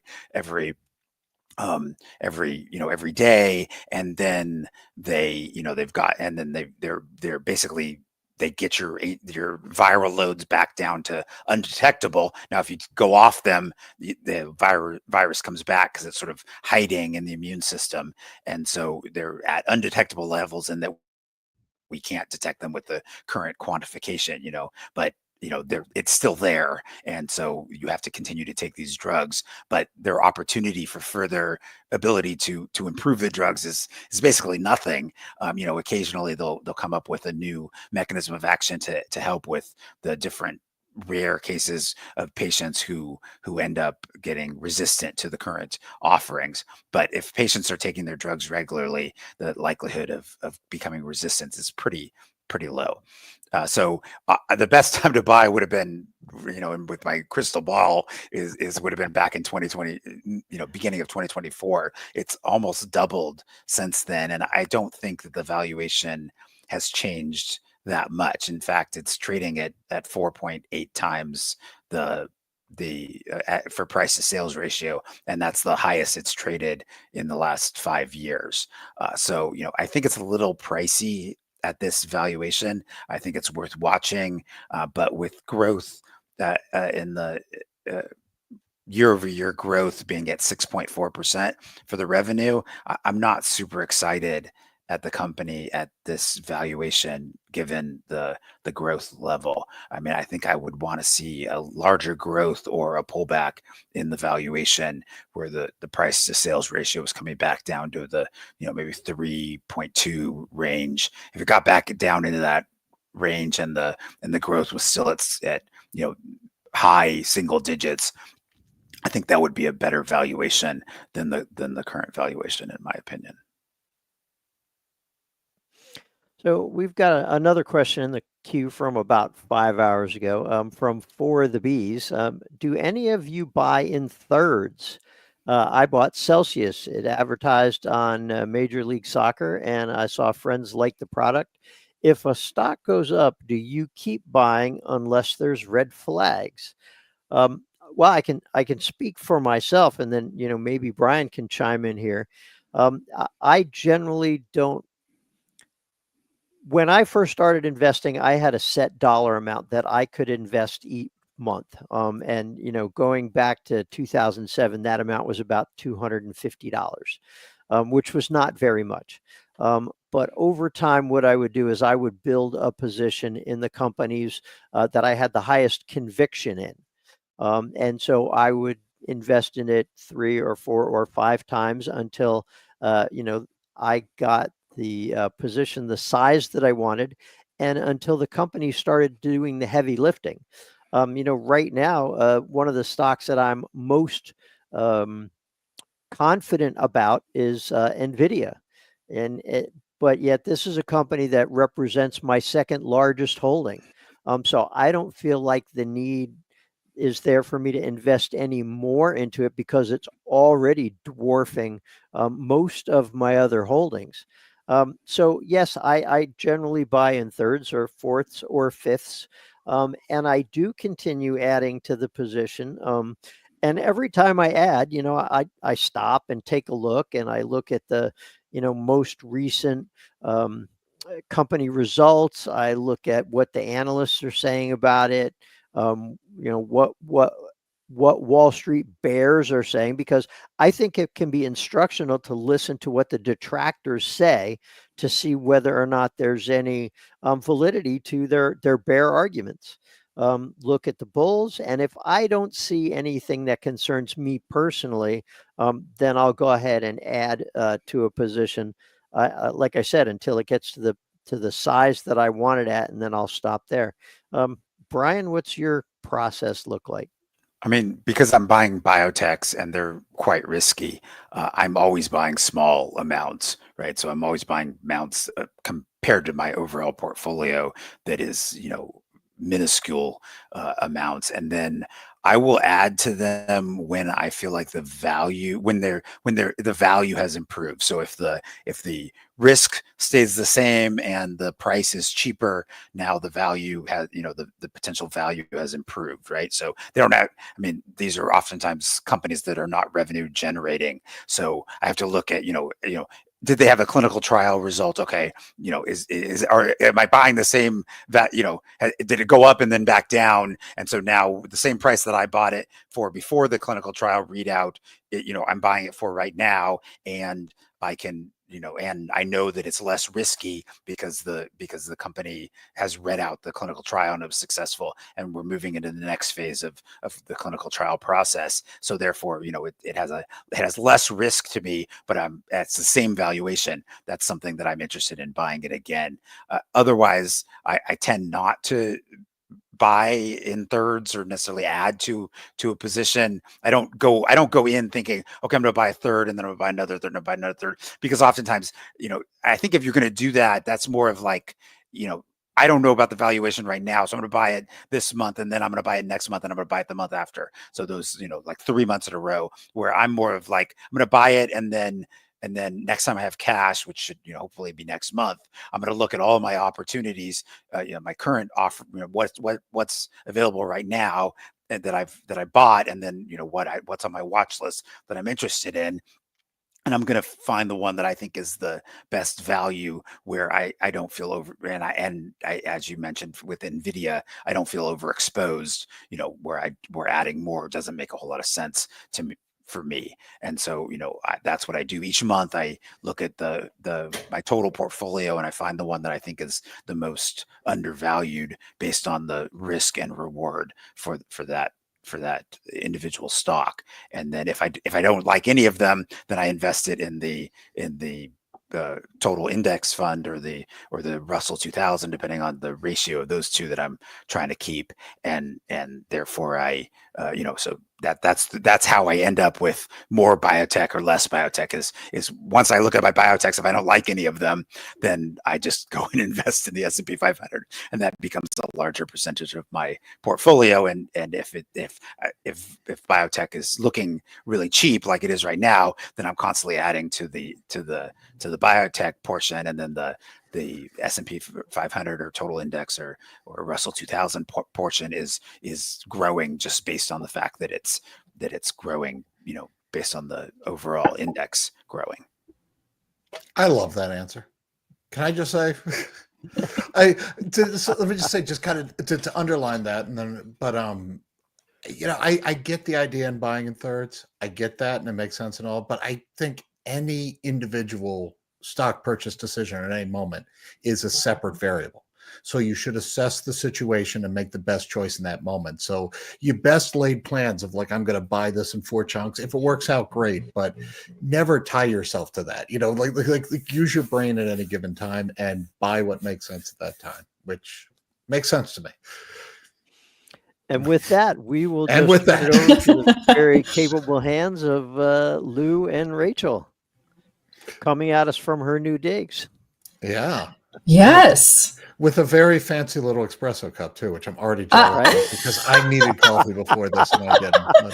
But, Danny, I need caffeine. It's 9:00 at night here, so. Danny, Brian, thanks so much. All right. Peace, guys. Hi, Rachel. Yeah, Hey, Rachel's coming to us from somewhere better than I am. Probably Fool's better than, but we won't hold that against her, because she's fun. Sorry. She's Rachel Warren. I'm Lou Whiteman. This is the Valuation Hour every weekday on Motley Fool, the 3 p.m. Eastern, 9 p.m. across the pond time, where we talk valuation, which is kind of fun to me because, like most things in investing, I wish there was a rule here, or I wish there was just something to say. Fools, please, let's spend this hour asking our opinion on the valuation of various stocks, because I think each and one of them, probably Rachel and I will, because truth is, this is one of the most individual decisions you can make. All good stocks look overvalued, and valuation is just a question of how quickly it will grow into whatever value it is, like how reasonable that story is.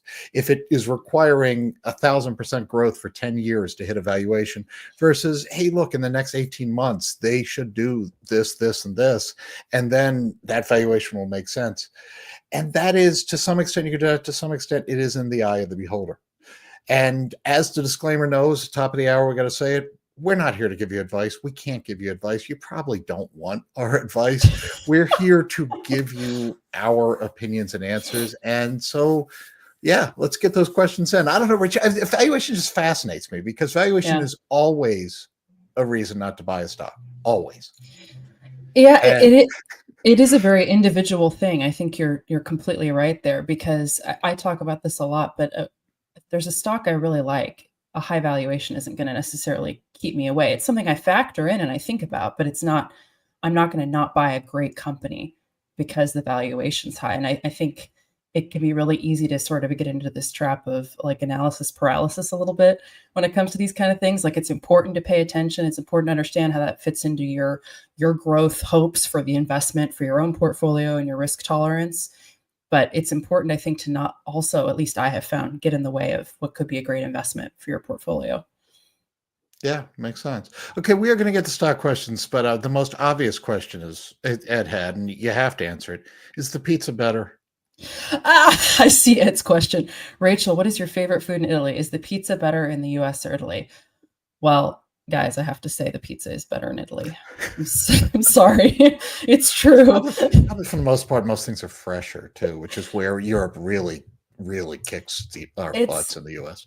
It's like, it's fun. You can kind of just go up to your local corner shop and get like a great slice or two. I do that a lot, and I'll just take it away and, bring it home, or sometimes I'll stop and eat it, but it is really good.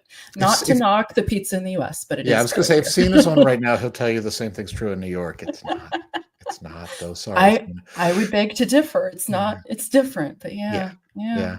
All right, moving on to stocks. Do you cover 23andMe? It looks like Vihan was asking you about that.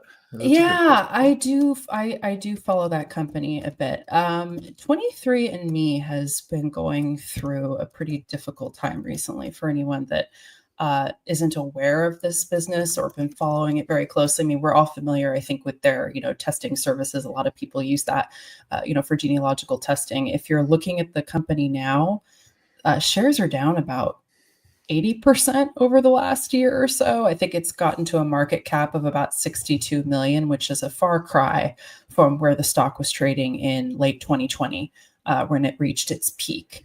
So that's a situation where you could look and see, okay, well, that stock's come down a lot in valuation. What's going on? For me, this is a company that I am watching from afar, but I would not personally, for my portfolio, be taking a position until I see if and when they can turn some things around. One of the biggest issues they've had is back in 2023, they had a major data breach. And basically, hackers accessed the information of nearly 7 million customers on the 23andMe platform. It affected a lot of customer profile information that is shared through their DNA relatives feature, which, I mean, my family has used this platform. It can be really useful from the consumer end, but obviously major data breach, incredibly concerning. There was a major move back in September of last year where a bunch of the board were very unhappy with the strategies put forth by the CEO, and they resigned en masse. And there's also been, I think, a real shift in the demand for the types of tests that 23andMe offers. They at one point had an in-house drug discovery unit that they shuttered, and their premium subscription product hasn't really made up for the lack of recurring revenue from its test kits. They also dealt with an order from the FDA to stop selling some of their saliva collection test kits after they failed to provide information, according to the FDA, to back up their marketing claims. So there's been a series of factors that have been driving the stock's movements. This is not one I had personally owned. I have certainly bought shares of companies that have not turned out the way I thought. Teladoc is a great example. I actually still own very few shares of that company.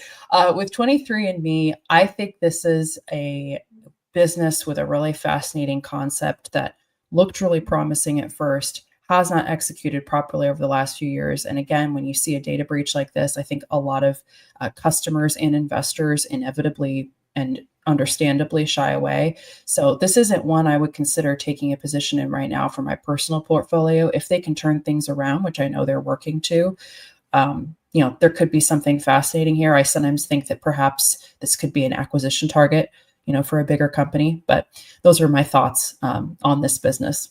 Yeah, I think that's right. I mean, I'm restricted from owning any healthcare for family reasons, but for those same reasons, I kind of do know a little bit about it. And on the healthcare side of this, one of the really hard things is that there are a few diseases that are tied to one, chromosome that you really can use this for. The rest of it is a whole tapestry of different things going on, and so there just isn't the kind of the hope when this company was going public is that, you can find out, you need to test for this and do this. And it's really, the human body is an amazing thing, and it's really hard to do that. So the medical side of it sort of has fallen short just based on the limits of science.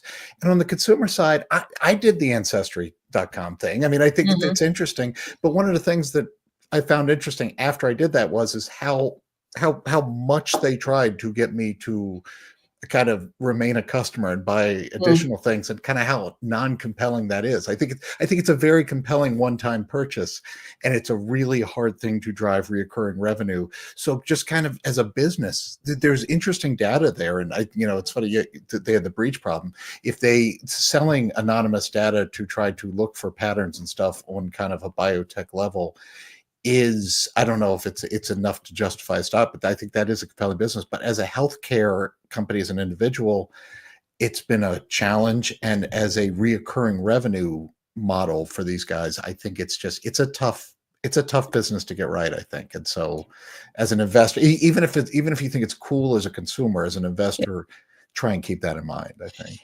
Yeah. And they had a partnership with GlaxoSmithKline, which is a big pharmaceutical company that was kind of designed to help leverage this genetic data to advance drug discovery and research. And the idea was 23andMe would receive, and I did believe receive, some royalties on drugs or diagnostics developed as part of the partnership. And I think they recently received the final payment from the end of a renewal of that collaboration. But so that accounts for some of the money on their balance sheet right now, but not a whole lot else. Yeah, it's just a hard business. Yeah. Okay, Vihan wants to know about our losers, which is always fun, but I have so many of them, Vihan. I have to. In the meantime, besties, I think this is very appropriate to valuation. And I love answering these literally, so maybe I will. But Bestie says, do you tend to buy when stocks go up or when stocks go down? Yeah, both. But I think it's an interesting question, because the David Gardner famously, you can buy Amazon and it always looks expensive and it keeps going up, and that definitely works in some cases. I don't tend to do that, though. I am a sucker for a turnaround play, much to my chagrin sometimes, but I struggle with valuation a lot more than I think Motley Fool brand, like a lot of the services do. And I do, again, I'm trying to see a narrative in my head is like, what can happen in the nearer term, the better, because I think the further out you have to look, the harder it is to predict the future. But what do I see happening in the next 6 to 12 months? I think a lot of times our advantage as individual investors, and this plays into valuation, is that Wall Street, like Morgan Housel said, is playing a different game. The Wall Street analyst job is to look into 3 months into the future, 6 months into the future, and to set a price target, maybe a year. We get to play for a lot longer. And I mean, the classic example here are bank stocks after Silicon Valley. Interest rates were going up. There had been turmoil in the system. It was a correct call, if you're a Wall Street analyst, to say the next 3 months look really lousy. And so if you downgraded and you lowered your price target or your earnings estimates for that next 3 months or the next 6 months, you were doing your job correctly. However, if I wanted to hold a stock for 5 to 10 years, that's irrelevant to me. So that was a moment where I bought a lot of bank stocks. And so again, I was buying into when it was going down, and it was going down for good reason, because cycles happened and headwinds happened, and there's just no way you can outmaneuver the economy if your business is tied to the economy. Those are the opportunities where I sort of see a disconnect, just in short term, long term. And also a lot of times I do end up buying stocks when they go down. That said, I have added to winners. If I am adding to winners, I still don't think the market sees what I see, and that in the next I can see it going up from here in the near term. Again, not trying to look out 10 years. I don't know. What do you think of that? Like, what do you do?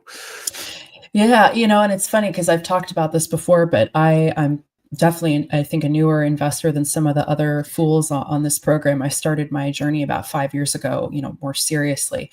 And it's definitely been a combination for me. And I think because something I kind of tried to drill into my brain early on was you can't time the market. And it would be great to know, when a stock, sometimes you can see the signs, if market sentiment is hitting a certain company that's a fundamentally great business, that can be, I want to add to that position right now. But I think sometimes it can be a bit of a trap to fall into, because, another thing I've also talked about is a few of the first stocks I ever bought were the big names that everyone thinks about were, Alphabet, Amazon, Apple, right? And when I invested in those companies, 5 or so years ago at this point, I remember thinking, like, I wanted to be a part owner in those companies. These are incredible brands that I fundamentally believed I wanted to hold in my portfolio for a long time and build a foundation of my portfolio in. But I remember thinking at the time, like, how much is this going to actually, how much growth can I experience? These companies are massive. And though just since I bought them, they've been multi-baggers in my portfolio. They have broadly outperformed some of the younger, smaller businesses. And those were certainly not trading at cheap, valuations by any real metric when I bought them. So, I look at that, and that's been an example for me. Of course, there's many others. I definitely, if there's a company that I am not overly exposed to in my portfolio and I want to add to, even if it's still trading at a high valuation, I'm comfortable adding that. I do love, finding an opportunity to buy stocks on the dip. But I think it's always so important to look behind what is, driving those share price movements. Sometimes it's more volatile sentiment that's afflicting the market, as we've seen in the last few days with all the indices kind of being a bit all over the place. And so sometimes you have companies that they haven't really reported any major news, but they're being affected by those movements. And then sometimes, we'll see companies that, they're not profitable yet, but investors seem to like them and share prices are skyrocketing. And so there's always so many factors at play. I always think about the fact that share price tells you something, but it doesn't tell you everything. And it often tells you what investors think, that company is worth at a given point in time, which may or may not actually be underpinned by the business thesis. So for me, when I think about it, it's investing in businesses. And if I see a business on the dip that I want to add to my portfolio or haven't bought yet, that can be a great opportunity. But otherwise, I don't necessarily think of, waiting for the stock price to hit a certain point, because I think then it can be easy to sort of never invest in that company, or you inevitably try to time things and it just doesn't always work out that way. It would be nice, but it doesn't, at least in my experience. Yeah. No, it's so hard to say. Like I say, I mean, I do think, there's a lot of times the market isn't wrong. And the problem with buying into stocks that are down is they can be down for a reason. Right. You got to do, I think, again, and this is why it's so hard and so customized. The question is the market wrong today? But Right. is there something a year from now, or if you're looking a couple of years out? Because I do think time horizon is basically our only advantage as individual investors. So you can take advantage of that, but that doesn't mean everything going down is just the market's too short-termism. Sometimes the market sees the right. Is this sometimes? Yeah, that's true. Sometimes it's blockbuster. Well, that's very true. Well, and also I think sometimes you'll look at a stock price that's gone down significantly, and we've seen this in earnings season this year, where you'll have maybe one or metric that's off and shares sink by a notable amount that day. And I think it's one of those things that sometimes share price on the dip, sometimes it can present a great opportunity to buy. But I always have to ask myself, like, okay, but is this a company I want to hold for at least 5 years? Right. Like, or is there more to it than this looks like a tempting opportunity because of the price? So at least these are questions I ask myself. Yeah. So let's see. Vihan wanted to ask me real quick about Prague Holdings. Do I follow them, and thoughts on their valuation?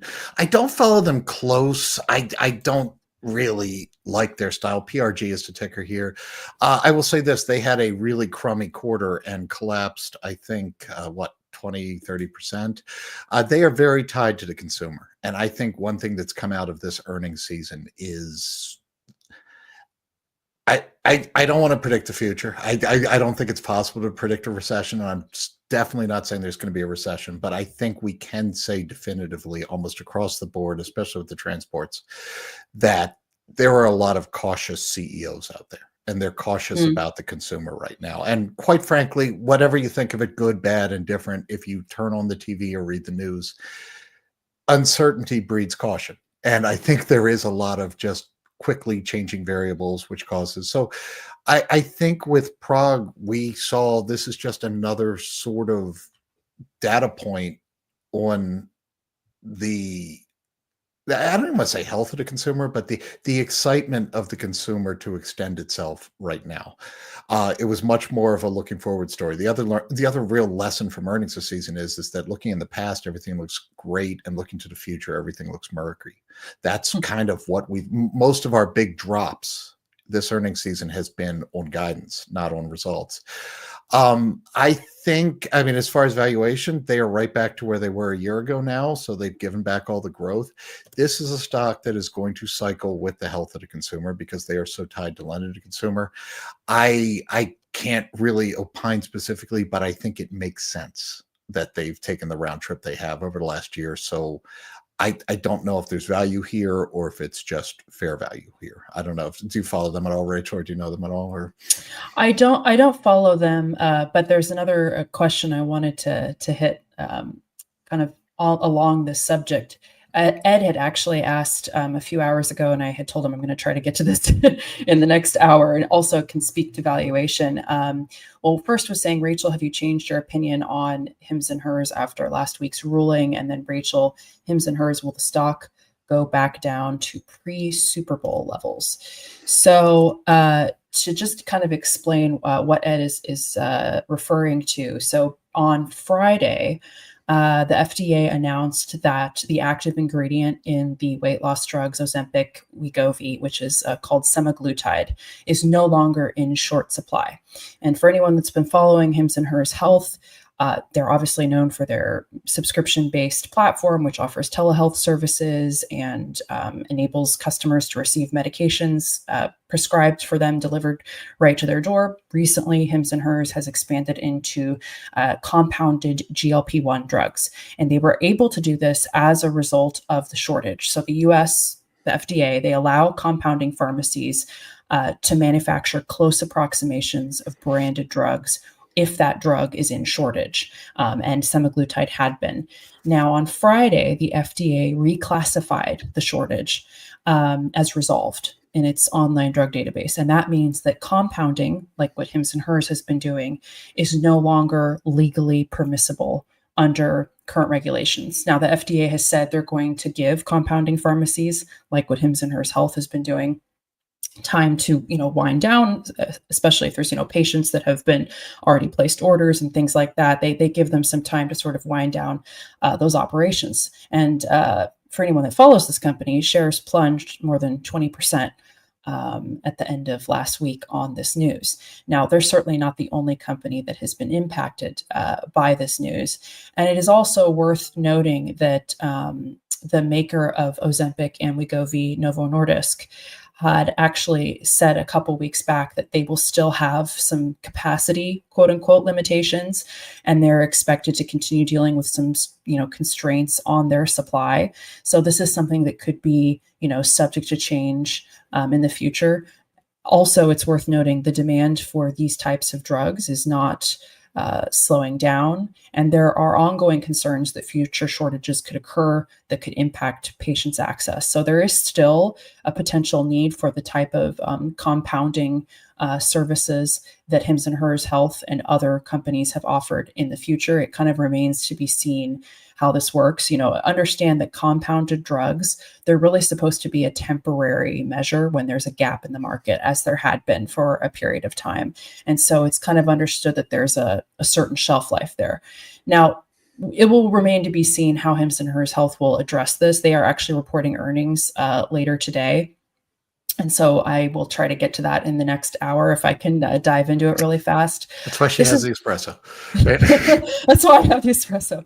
This is, if we're speaking of valuation, right? So this is a company that's trading at a price to earnings of about 115, but Hims and Hers has not been profitable that long. So this is an example where you have to take the price to earnings with a grain of salt. They are more newly profitable. That has been a fluctuating number.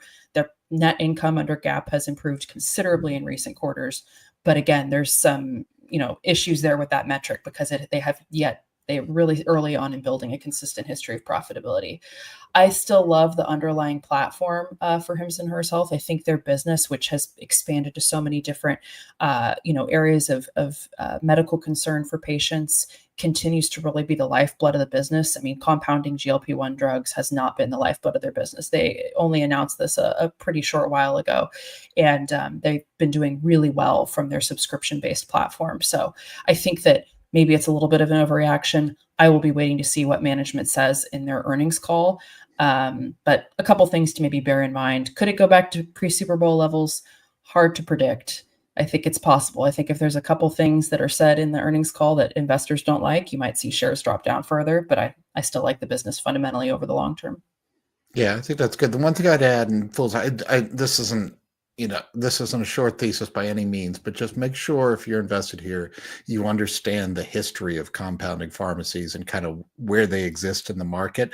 I like that they're starting to bring that in-house. The biggest risk to me in this business was when most of that was third parties, because quite frankly, compounding pharmacies, kind of a loophole that dates back to the Great Depression, they had different rules than the big guys, and sometimes there's a history of that going wrong since you have different regulators and different rules. The fact that they're bringing that in-house and sort of kind of gaining more control over that, I think alleviates a huge risk here. Just make sure you do understand sort of the subtle differences in regulations if you're going there, because in the past, companies that have tried similar things without the benefit of the internet, in different ages, that is where they got tripped up, is just kind of the nature of how compounding sometimes doesn't hit the muster of some of these better regulated facilities. Yeah, and I think that they had more recently purchased what's known as a 503B compounding facility, Mm-hmm. and it's worth noting. I mean, there's a lot of, I think, medications that they're seeking to, notwithstanding the risks you mentioned, which I appreciate. I think there's a lot of medications, not just GLP-1 drugs, that they're seeking to use that facility for. So something to watch closely if you follow the stock for sure. I like them having that in house. I think just having the control over it and being able to do the quality control themselves. That if I was a management team in that business, that would make me sleep better at night. I think just kind of eliminating that risk. Agreed. All right, Vihan wanted to hear about some losers in our portfolio. Anything stand out? It's borderline, personal advice whether or not we buy into them today. But I'll give one, and this certainly isn't advice because so far I've been wrong here, and I still do believe in it. But I kind of just did. This is sort of hopefully what I'm talking about with playing a different game. There's a company that I've sort of become mildly obsessed with, is kind of a falling knife story, called Montrose Environmental. MEG is the ticker. And what they do is environmental cleanup, remediation, testing, monitoring, all of that stuff. It is both a very important business to do, and it's all basically, you can't build anything, you can't do almost anything in this world without getting environmental studies, right? These big companies hate that they have to contract everywhere they go with different little mom and pop players. And so this is sort of a roll up of all of these small business units that try and create a national presence that can contract with these national companies and be a one size fits all. They have contracts to do things like air quality monitoring in Denver. They do a lot of the cleanup. They have, not alone, there's a lot of patent protected ways to do this, but to get some of these microplastics out of the water. So, things like this. I see a huge long-term need there, but a couple things. They have done a lot of acquisitions. Their accounting, I was fine, but was a little sloppy with some of the goodwill and all of that. A short report called them out on that, and that hurt. Also, if you recall last year, the Supreme Court, it was the Chevron decision, they called it, which basically limited the net effect for their business was it limited the EPA, the Environmental Protection Agency's ability to really be the strong man on a lot of these new projects. So that has caused the stock to go down. I think I'm down 30-40% on it.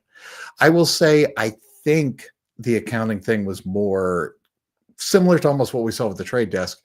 Companies grow up too fast and they don't mature as fast as the business grows. And so I think that was a lesson learned on the accounting. I don't think there was, I haven't seen anything that would indicate fraud to me.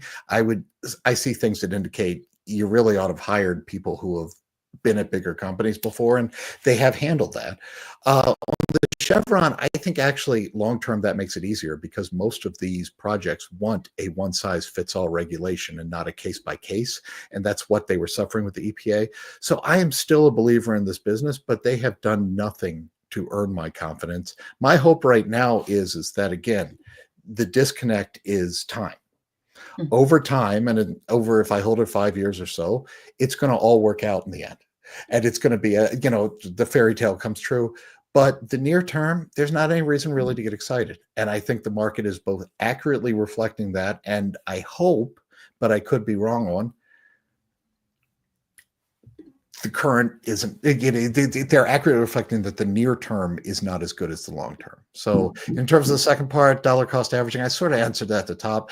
I have done that, and if it works, that's great. But I really do encourage, every time you make a stock purchase, make it based on that day's data and not what you promised yourself you'd do 3 months ago. I like having plans. I think plans are good, but plans are only as good as the changing information on the ground. So I wouldn't tie myself into buying more of something or selling at a certain price, because inevitably something has changed along the way. So it's just hard to tie yourself in. Yeah, I have a couple companies I'll name. Well, one I mentioned earlier, Teladoc, although, I actually looked and I checked, and the stock is actually up 20% from the beginning of the year, which I hadn't tracked it that. Wow. I hadn't tracked it that closely. Like I get notifications about how my stocks are performing. My trading platform is Robinhood. And anyway, I just checked, and the stock is up about 57% over the last 6 months and about 20% year to date. So it's still down significantly from when I bought it, but that little bit of green just makes me a little happy. But, the thing about this company is, I bought it, I think, when a lot of people were paying really close attention to the stock, which was during the peak of the pandemic. And they have had a series of things that gone wrong. They had their, Livongo acquisition, and that did not integrate into the company like they had hoped. And they ended up having a series of quarters of just writing down billions of impairment charges because they essentially overpaid for multiple pandemic era acquisitions. And then, post pandemic, people are still using telehealth services. I mean, there's certainly, you could see that reflected in the demand for a platform like Hims and Hers Health, which obviously runs on a completely different model than Teladoc does.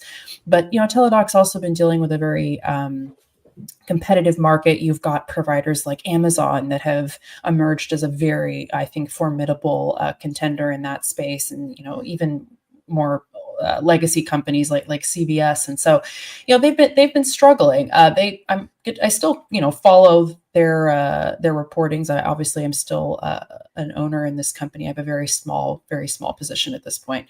But I've held on to it, I think, partly out of curiosity because it doesn't represent a huge chunk of my portfolio, but also because I still like the business. And I know it may not win for me over the long run, and at some point maybe I'll shed the rest of my shares. I'm curious to see what their financials look like when they report in a few days. The biggest thing that happened recently is they actually announced another acquisition, which, given some of how that's gone for them the last few years, I'm a little anxious about. But they said they're going to acquire a preventative care company called Catapult Health in an all-cash deal for $65 million. And essentially what Catapult, this company, is known for is they have an at-home wellness exam where you can check your blood pressure, collect a blood sample, and log other screening information, and actually meet virtually with a nurse practitioner. So they're hoping that this is going to incorporate really well into their platform as they're wanting to improve, their ability for like preventative care and early detection of diseases. So, they have still their mental health subsidiary, BetterHelp, which has been facing some issues with revenue and user figures, but is still a big part of the business. So it's one I watch and hold on to, but that's an example of a stock that's really struggled. Etsy's the second one. I still also have a pretty small position in that company. And, Etsy is an example of a company that I think still has a place to grow in a really broad, addressable e-commerce market, especially because the focus of their platform has always been, much more these kind of niche, unique, handmade, the idea being things you can't find anywhere else. Now, obviously, that's not always the case. You've got, people that are, drop shipping and other things on the platform, but generally speaking, they've tried to really, especially more recently, monitor the quality of listings. I think part of the reason they're struggling so much is I think consumers are spending a lot less on things rather than experiences, as we've been seeing some of these travel companies still reporting incredible growth, even when there's, I think, real palpable concern concern about the spending habits of the consumer right now. And, most of how Etsy makes money is transaction fees from a percentage of the total sales price of products sold on their platform. And of course, the price range of an average item on Etsy varies widely, but these aren't always high ticket items. So I think that this is a difficult time for a business like this. They've been doing a really good job recently of reactivating former buyers, like people who bought on Etsy before and then didn't for a year or two, and retaining them and getting them back on the platform. They are still profitable. Revenue and profit growth obviously has slowed significantly from a few years ago. So it's one I still watch because I think that there could still be some potential for this business over the next 5-6 years and beyond. But that's another good example of a stock that I bought that the thesis hasn't quite worked out like I hope. But that's the fun of investing, I guess. Right. No, it's funny. Both of those are actually ones that I gave up on. So it's but I love what you say. That holding on, like for me, that's TPI Composites. That I am down. I think 96% on it. They do the fiber, the carbon fiber that goes into windmills, and yeah, it's done. But it's also it's done for me because I'm down 96%. In best case scenario, I may get back to break even, but I'm curious about it still. So I'm going to stay with it. I like that. My problem with Etsy is that they did everything they should have done coming out of the pandemic. They were flush with cash. They bought Reverb. They bought their way into Brazil. They've tried all of these things to find like the what's next. And by and large, Reverb they still have, but by and large, it just all fell flat. And the market pays for growth. I think there is a great sustainable platform there. I just don't know. I don't envy management because I feel like they have to come up with something for Wall Street to say we're this plus this, not just we're this.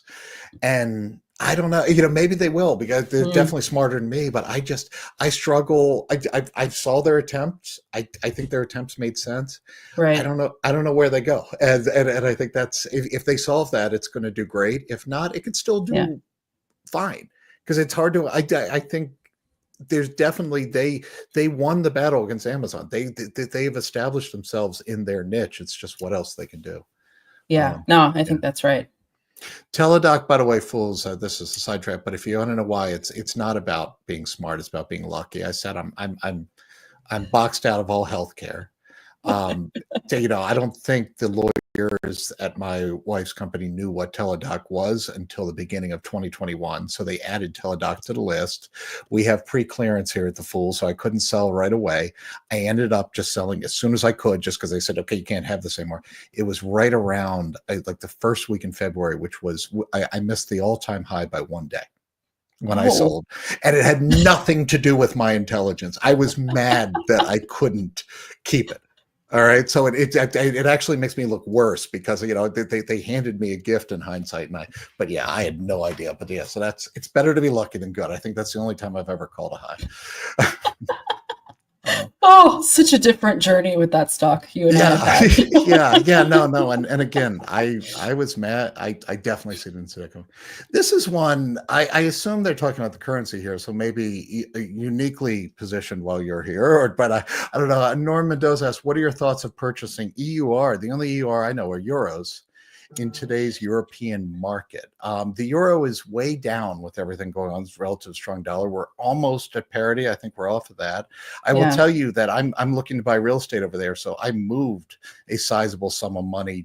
It's not for a while, but just because we're so close to parity. And I don't normally, I think a bounce back makes sense, but my real advice here, Norm, is that there are better things to invest in than Forex. Foreign exchange is a widowmaker. And if that is what you're talking about here, and I assume euros what you're talking about, there are better things to invest in than betting on currencies, because that is a really Wild West type market. So please. Yeah, I agree. Yeah.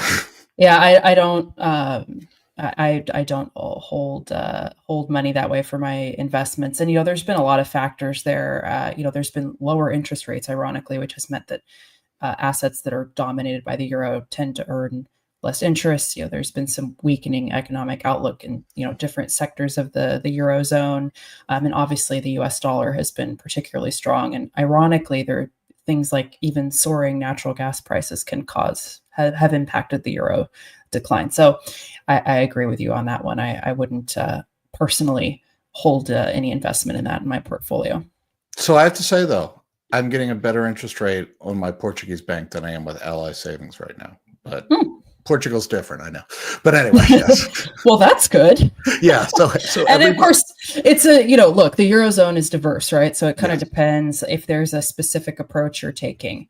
But just holding, euro for the sake of euro, I wouldn't necessarily. Yeah, Forex is tough. And look, you can buy an entirely U.S. portfolio and get plenty of global exposure, or you can buy stocks that are based in foreign. There are better ways to play different economic areas than there are buying currencies. Yeah. Currencies are just hard. There's just, you have to be a trader, a psychologist, and so many other things. And you have to have a ton of collateral if you're getting into it in any way that matters. So yeah, please don't. There was a question that came in on Kyndryl. I don't know if this is a company you follow, but SCon44 was asking any news on Kyndryl contributing to lowering the stock. Obviously this is the spinoff from IBM. And so Kyndryl, they primarily make money by providing managed IT infrastructure services to these large enterprises, designing, building, and managing complex information systems. From following this stock, maybe not as closely as you do, Lou, one of the biggest things that I think the company has been dealing with that I foresee to be short-term headwinds are they inherited a lot of low margin contracts from their spinoff with IBM. And what they've been doing, and they've alluded to this in recent reports, is really focusing on shedding those contracts and to find new higher margin business, which can obviously take time to materialize. And that has, I think, for some investors, maybe led to a perception of more limited growth. And as they're working to really reduce those low profit contracts, that leads to a temporary dip in revenue, but I think is really key for them to be able to succeed as a standalone business, over the long run. And I know they've been really focusing their business model to gear more towards these cloud and AI services, which could also take time to materialize. But curious if you have thoughts on that as well. Yeah, no, I mean, I agree with everything you said. I love to hunt in this area, spinoffs, because spinoffs tend to be underappreciated assets inside of a parent company. And left to their own devices with the management of that unit making their own capital allocation decisions and not sort of fighting for capital inside an organization, good things can happen.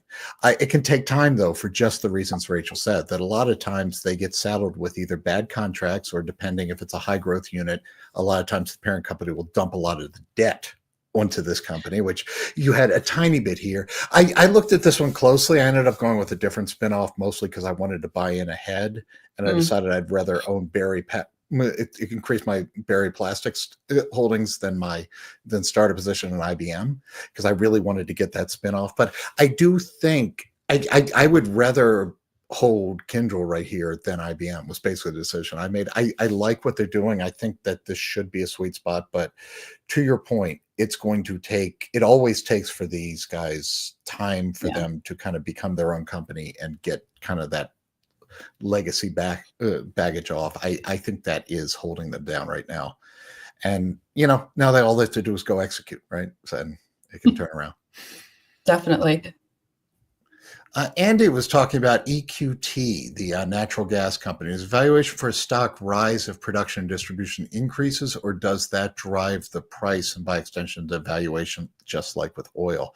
Oil's a pretty good comparison. The natural gas market is sort of unique in just the transportation of it is getting better, but it is we still have more localized markets relative to oil. For both of them, though, the real underlying thing here, and you hint at it, isn't so much production levels. It is demand driving price, and it's more demand driving production. So if demand is solid, and on the nat gas side, that sort of goes with industrial production. And so, or industrial just capacity. So, which is a complicated way of saying it's complicated. I don't necessarily think, like with the oil, you see these boom and bust where the price gets high, everybody drills, price goes down, everybody gets out, and there's this terrible thing. There are just the geography of natural gas and the different demand points for natural gas tend to even that a bit. But at the end of the day, when you're buying these commodities, it's demand will drive the bus inevitably, and demand decides production, demand decides price. There was, I'm going kind of way back here. Toby and I talked a little bit about this earlier, but BG was asking thoughts on Apple's announcement on a factory in Texas. I don't know if you'd had a chance to look at this story yet. This is really interesting. So they years ago announced that they were going to invest something like 420 billion or something to that amount back in 2021 in domestic, manufacturing. And they're sort of reiterating that commitment, but raised the figure up to 500 billion. And they're talking about how they're also going to be working to, expand their, data centers across the US that they're working with. They're planning on building this big, manufacturing plant. In plans include a server factory in Houston that they're planning to open in 2026, and then these data centers in all over the U.S., Arizona, California, Iowa, Nevada, and other locations would see also expansions from their investment plans. And they also confirmed that Taiwan Semiconductor Manufacturing facility in Arizona had already started producing chips for it. So it's interesting, especially as we're seeing all these announcements around tariffs. Obviously, I think a lot of companies are adjusting accordingly. I think there's been some doubts about their ability to deploy that level of capital in the U.S. in the time frame they've laid out, which is a pretty short period of time over the next 5 years. Essentially, they want to hire 20,000 workers. There's also, as some analysts have pointed out, the fact that Apple does already make some products in the U.S. Some of those models, like its Mac that it already manufactures in Texas, are not its most mainstream or top selling models. So Apple has to kind of adjust. I think it can. I mean, I'm a long-term shareholder of this business, but I'm curious to see what this actually looks like in practice. I don't know if you have thoughts on that, Lou. Yeah, I heard someone joking that this is going to look just like that Foxconn factory in Wisconsin that was announced and never built. I look, Apple's a great company, and I do believe the trend towards inshoring is real, and some of this is real. I will be very surprised if that factory gets built. And that 500 billion, I mean, look, Apple's a huge company, but their capital base is under 200 billion right now. That 500 billion, they are going to have to take on a lot of debt or do a lot of maneuvering if they're going to do it. I'm a little skeptical about the details. I think to some extent, part of the game you play is, no matter who the administration is that you don't turn down the free points for announcing things. Okay. So I think there's a little of that there, but I think the long-term trends are there and investable. The details on this particular plant and all of the spending, I will take the under personally, but who knows? It's a well-run company. One thing I love about Apple is that they're not going to do this for stupid reasons. They're going to do this if the demand is there. And, so yeah. I think you can sleep well at night with that. Yeah. I'm curious to see how this plays out. Roberto, we were talking about spinoffs from Roberto. I thought you were going to go the other way and kind of hint me on one of the times when the spinoffs weren't good investments, because the last time Honeywell, HON, decided to spin companies off, it was Garrett Motion that went into bankruptcy, and Residio, which was a terrible investment to kind of make the digital thermometers. And that was a case where Honeywell just did dump. Can I say garbage? I shouldn't say garbage. Honeywell dumped everything they wanted to on these companies to kind of get rid of it. They are at it again. They are going to now split themselves into three businesses. This is the so-called conglomerate discount, where if you have multiple different businesses that analysts really aren't good at that. Analysts are good at their one thing. So if you have an aerospace arm and a healthcare arm, nobody's going to love the healthcare arm the way it deserves to be inside that conglomerate. It's sort of hidden away. And so you can extract value by, again, letting these units grow at their own pace, make capital decisions at their own pace, and kind of be compared to peers at their own pace. I am hopeful Honeywell is doing it for all the right reasons this time. And I think what they're doing makes sense because the stock has not been working.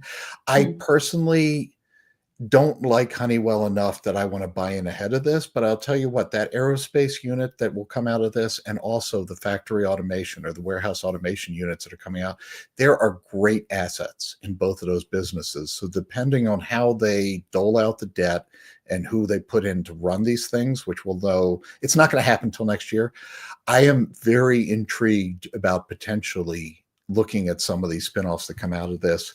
But there's enough baggage there and there's enough uncertainty and just time that I don't think you have to run in and buy Honeywell now and anticipate something that's going to happen 12, 18 months out if you're lucky. Yeah, there was a comment that came in from Ed about 6 hours ago, going back through the queues, and I thought this was an interesting one. Chipotle seems like the best over Nike and Starbucks, average to slightly above average investment opinions. It's interesting because obviously these are companies in slightly different industries. I guess there's more of an overlap between Starbucks and Chipotle, but still a big difference. And I agree, but there's also been so many different kind of factors at play here, right? Nike has been dealing with an environment where I think just generally consumers are buying, fewer expensive athletic clothes and sneakers. They're seeing a lot of competition from some of these, more up and coming brands like Hoka and On. They've had a very extensive inventory backlog that they've been working to clear. That's been an issue in recent years, and they've honestly relied too much on their legacy products. As much as we love the Jordans and Air Force Ones, I think that has led, at least in my opinion, to a bit of stagnation of growth with the business. Now, something I've been watching with this company is just about a week ago, they announced a new collaboration with Skims, which for anyone who follows this world, this is the brand by Kim Kardashian. And they just have now introduced a new brand for women, Nike Skims. And their goal here is they want to disrupt the global fitness and activewear industry. It's an entirely new brand that will merge with Nike, and their first collection will debut this spring at select locations. And, this is the first time you've seen anything like this from Nike in a very, very long time. And Skims has been a fantastically successful business on its own merits. So I'm curious to see if and how, this moves the needle for Nike, and whether it signals the beginning of new forms of innovation that the company is seeking to attain as they go into the next decade. For Starbucks' part, they've been dealing with issues, again, declining customer loyalty in some ways, although their overall loyalty program has still been pretty strong. One of their biggest struggles has been competition in regions like countries like in China, where you've got the likes of Luckin Coffee and some of these other, more localized brands that are, grabbing market share. And there's definitely been a shift that we've seen. And I still like the Starbucks business, but there's been a shift that I think we've seen that customers often like having like the ease of the app-based model compared to a traditional coffee house, or kind of the quick pick up and go. I think that's why you're seeing more differentiated coffee businesses like Dutch Bros doing so well. For Chipotle's part, the stock has actually been a pretty good performer over the last 5 years. It's up about 200%. And they had a major, market record-breaking split not that long ago. But the company is still doing incredibly well. They have pretty above average operating margins, considering they're in the quick service restaurant category. I really like what they've been doing with the expansion of their Chipotlanes, which seem to drive higher business results to each location that has one. And they continue to be really profitable and open very intentionally new locations. They have been really slow with international expansion. They just opened a location in Kuwait, as well as in the UAE, I believe, in Dubai. And they just had 3 international licensed restaurants open in 2024. So slow and gradual there.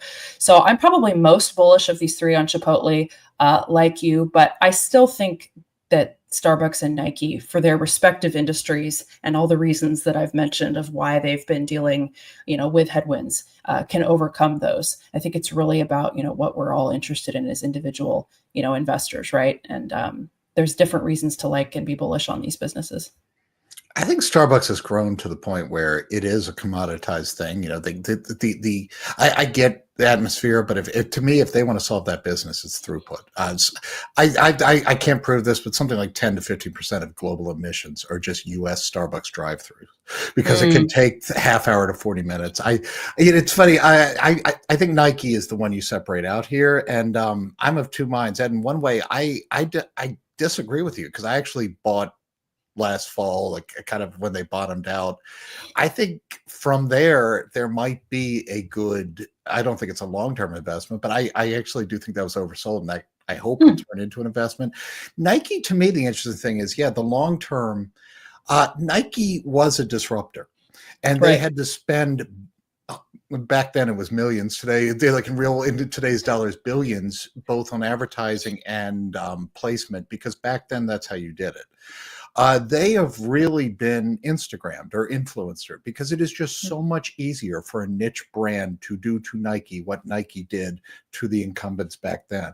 And I don't think there's any going back to that. And whether or not Nike can get its own share, we're in a world now where smaller brands can sustain and nobody's going to just take that whole pie.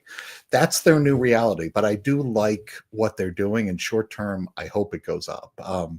It's hard to get too excited. We are running out of time. I don't know if there's anything we have, but Vihan put my name on one, so I guess maybe I'll grab that. And then go for it. On my Lou, to support college, if young you had the opportunity to redo things, and gosh, Vihan, I've asked myself this many times, but I strategize with different tools, the 529, the UDMA, the Roth. I will say this is, yes, as I keep going on about, because it has affected my investment decisions over the last year, I am hopefully putting a kid into college in the fall, and her colleges are even more expensive than I could have ever imagined, even, with all that. And we quite simply did not put enough away in our 529 in hindsight. I sort of stand by that, because there's a lot of worlds where if she had gone elsewhere, we would have had enough. And I kind of wanted to have less than full, because back when we started this, you couldn't even gift that money to your child for retirement. It was kind of just stuck money. So that was opportunistic. The one thing I would say as advice for people who are, younger in this process is, if everything works out for you, the hardest part of all of this game is from 50 to 59. And that has nothing to do with college, but college is part of it. If you are just start when you get out of college, invest, get your company match, put it in an index fund, you will be fine once you get to the time that you are going to retire. But if you are not careful, that in between, where maybe you're 50, your kid's gone away to college, you have wanderlust, you're trying to move money into Europe so you can buy property over there, how you sustain yourself there. If anything, I would have put more in taxable accounts that I could just get without penalty before retirement, not at the expense of retirement. Retirement is very important. And then that could also be used for things like colleges, fun, whatever you want. But young me, the one thing I really wish I would have done is, I wish I had more money that I could just grab right now. Taxes be darned along the way. So I don't know. I could be wrong there. If Dan or Bro come on, they'll tell me, what, you idiot, you should have just done that. But since you asked, that's more where my mind goes with that, is just don't underestimate that. If things work out, knock on wood, it might be fun not to work so much, but you do have to wait until you can tap those accounts or go through back holes and loopholes and all sorts of stuff like that. There was actually a question that came in a few days ago I wanted to hit Sure. as I go back through the queues about Alibaba. So LaDonna was asking, Alibaba's popping off post last earnings call. Are you still a bull or bear on it? Is it still a buy even after its latest jump? So obviously we can't give personal investing advice, but I'm happy to kind of share my thoughts on what is happening here. So they significantly beat what analysts had been projecting, for their growth. They had a really robust financial report. Their revenue improved about 10% year over year.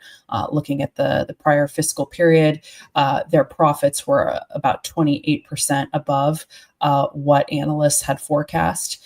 And they're looking to achieve revenues through the end of 2026. That's about 7.6% growth, on an annualized basis, even though, it's expected that their revenue will slow, substantially. They also just announced, I think today, that they're looking to invest more than $52 billion in CapEx in AI over the next 3 years. So following on the heels of some of these other companies we've been talking about based in the US that are making these, major announcements about CapEx pledges. For me, the thing that's held me away from the stock, I think the business is fundamentally a pretty great one. I think that they have a really diverse business model. We hear them talked about a lot as the Amazon of China and greater Asia. Some of the issues that have kept me away, they're obviously dealing with competition. Some of the issues really go back to the regulatory scrutiny they've been dealing with from the government in China. There's been some slowed growth within the Chinese economy, but they've really been under a lot of crackdown that has affected a lot of tech giants in China, broadly speaking. This included the IPO of their Ant Group financial arm that they had to terminate due to this kind of intense, regulatory pressure. They had hoped to spin off Alibaba Cloud. That's been hindered by U.S. sanctions on chip exports to China. There's been negative perceptions around the company due to some of the comments by their founder.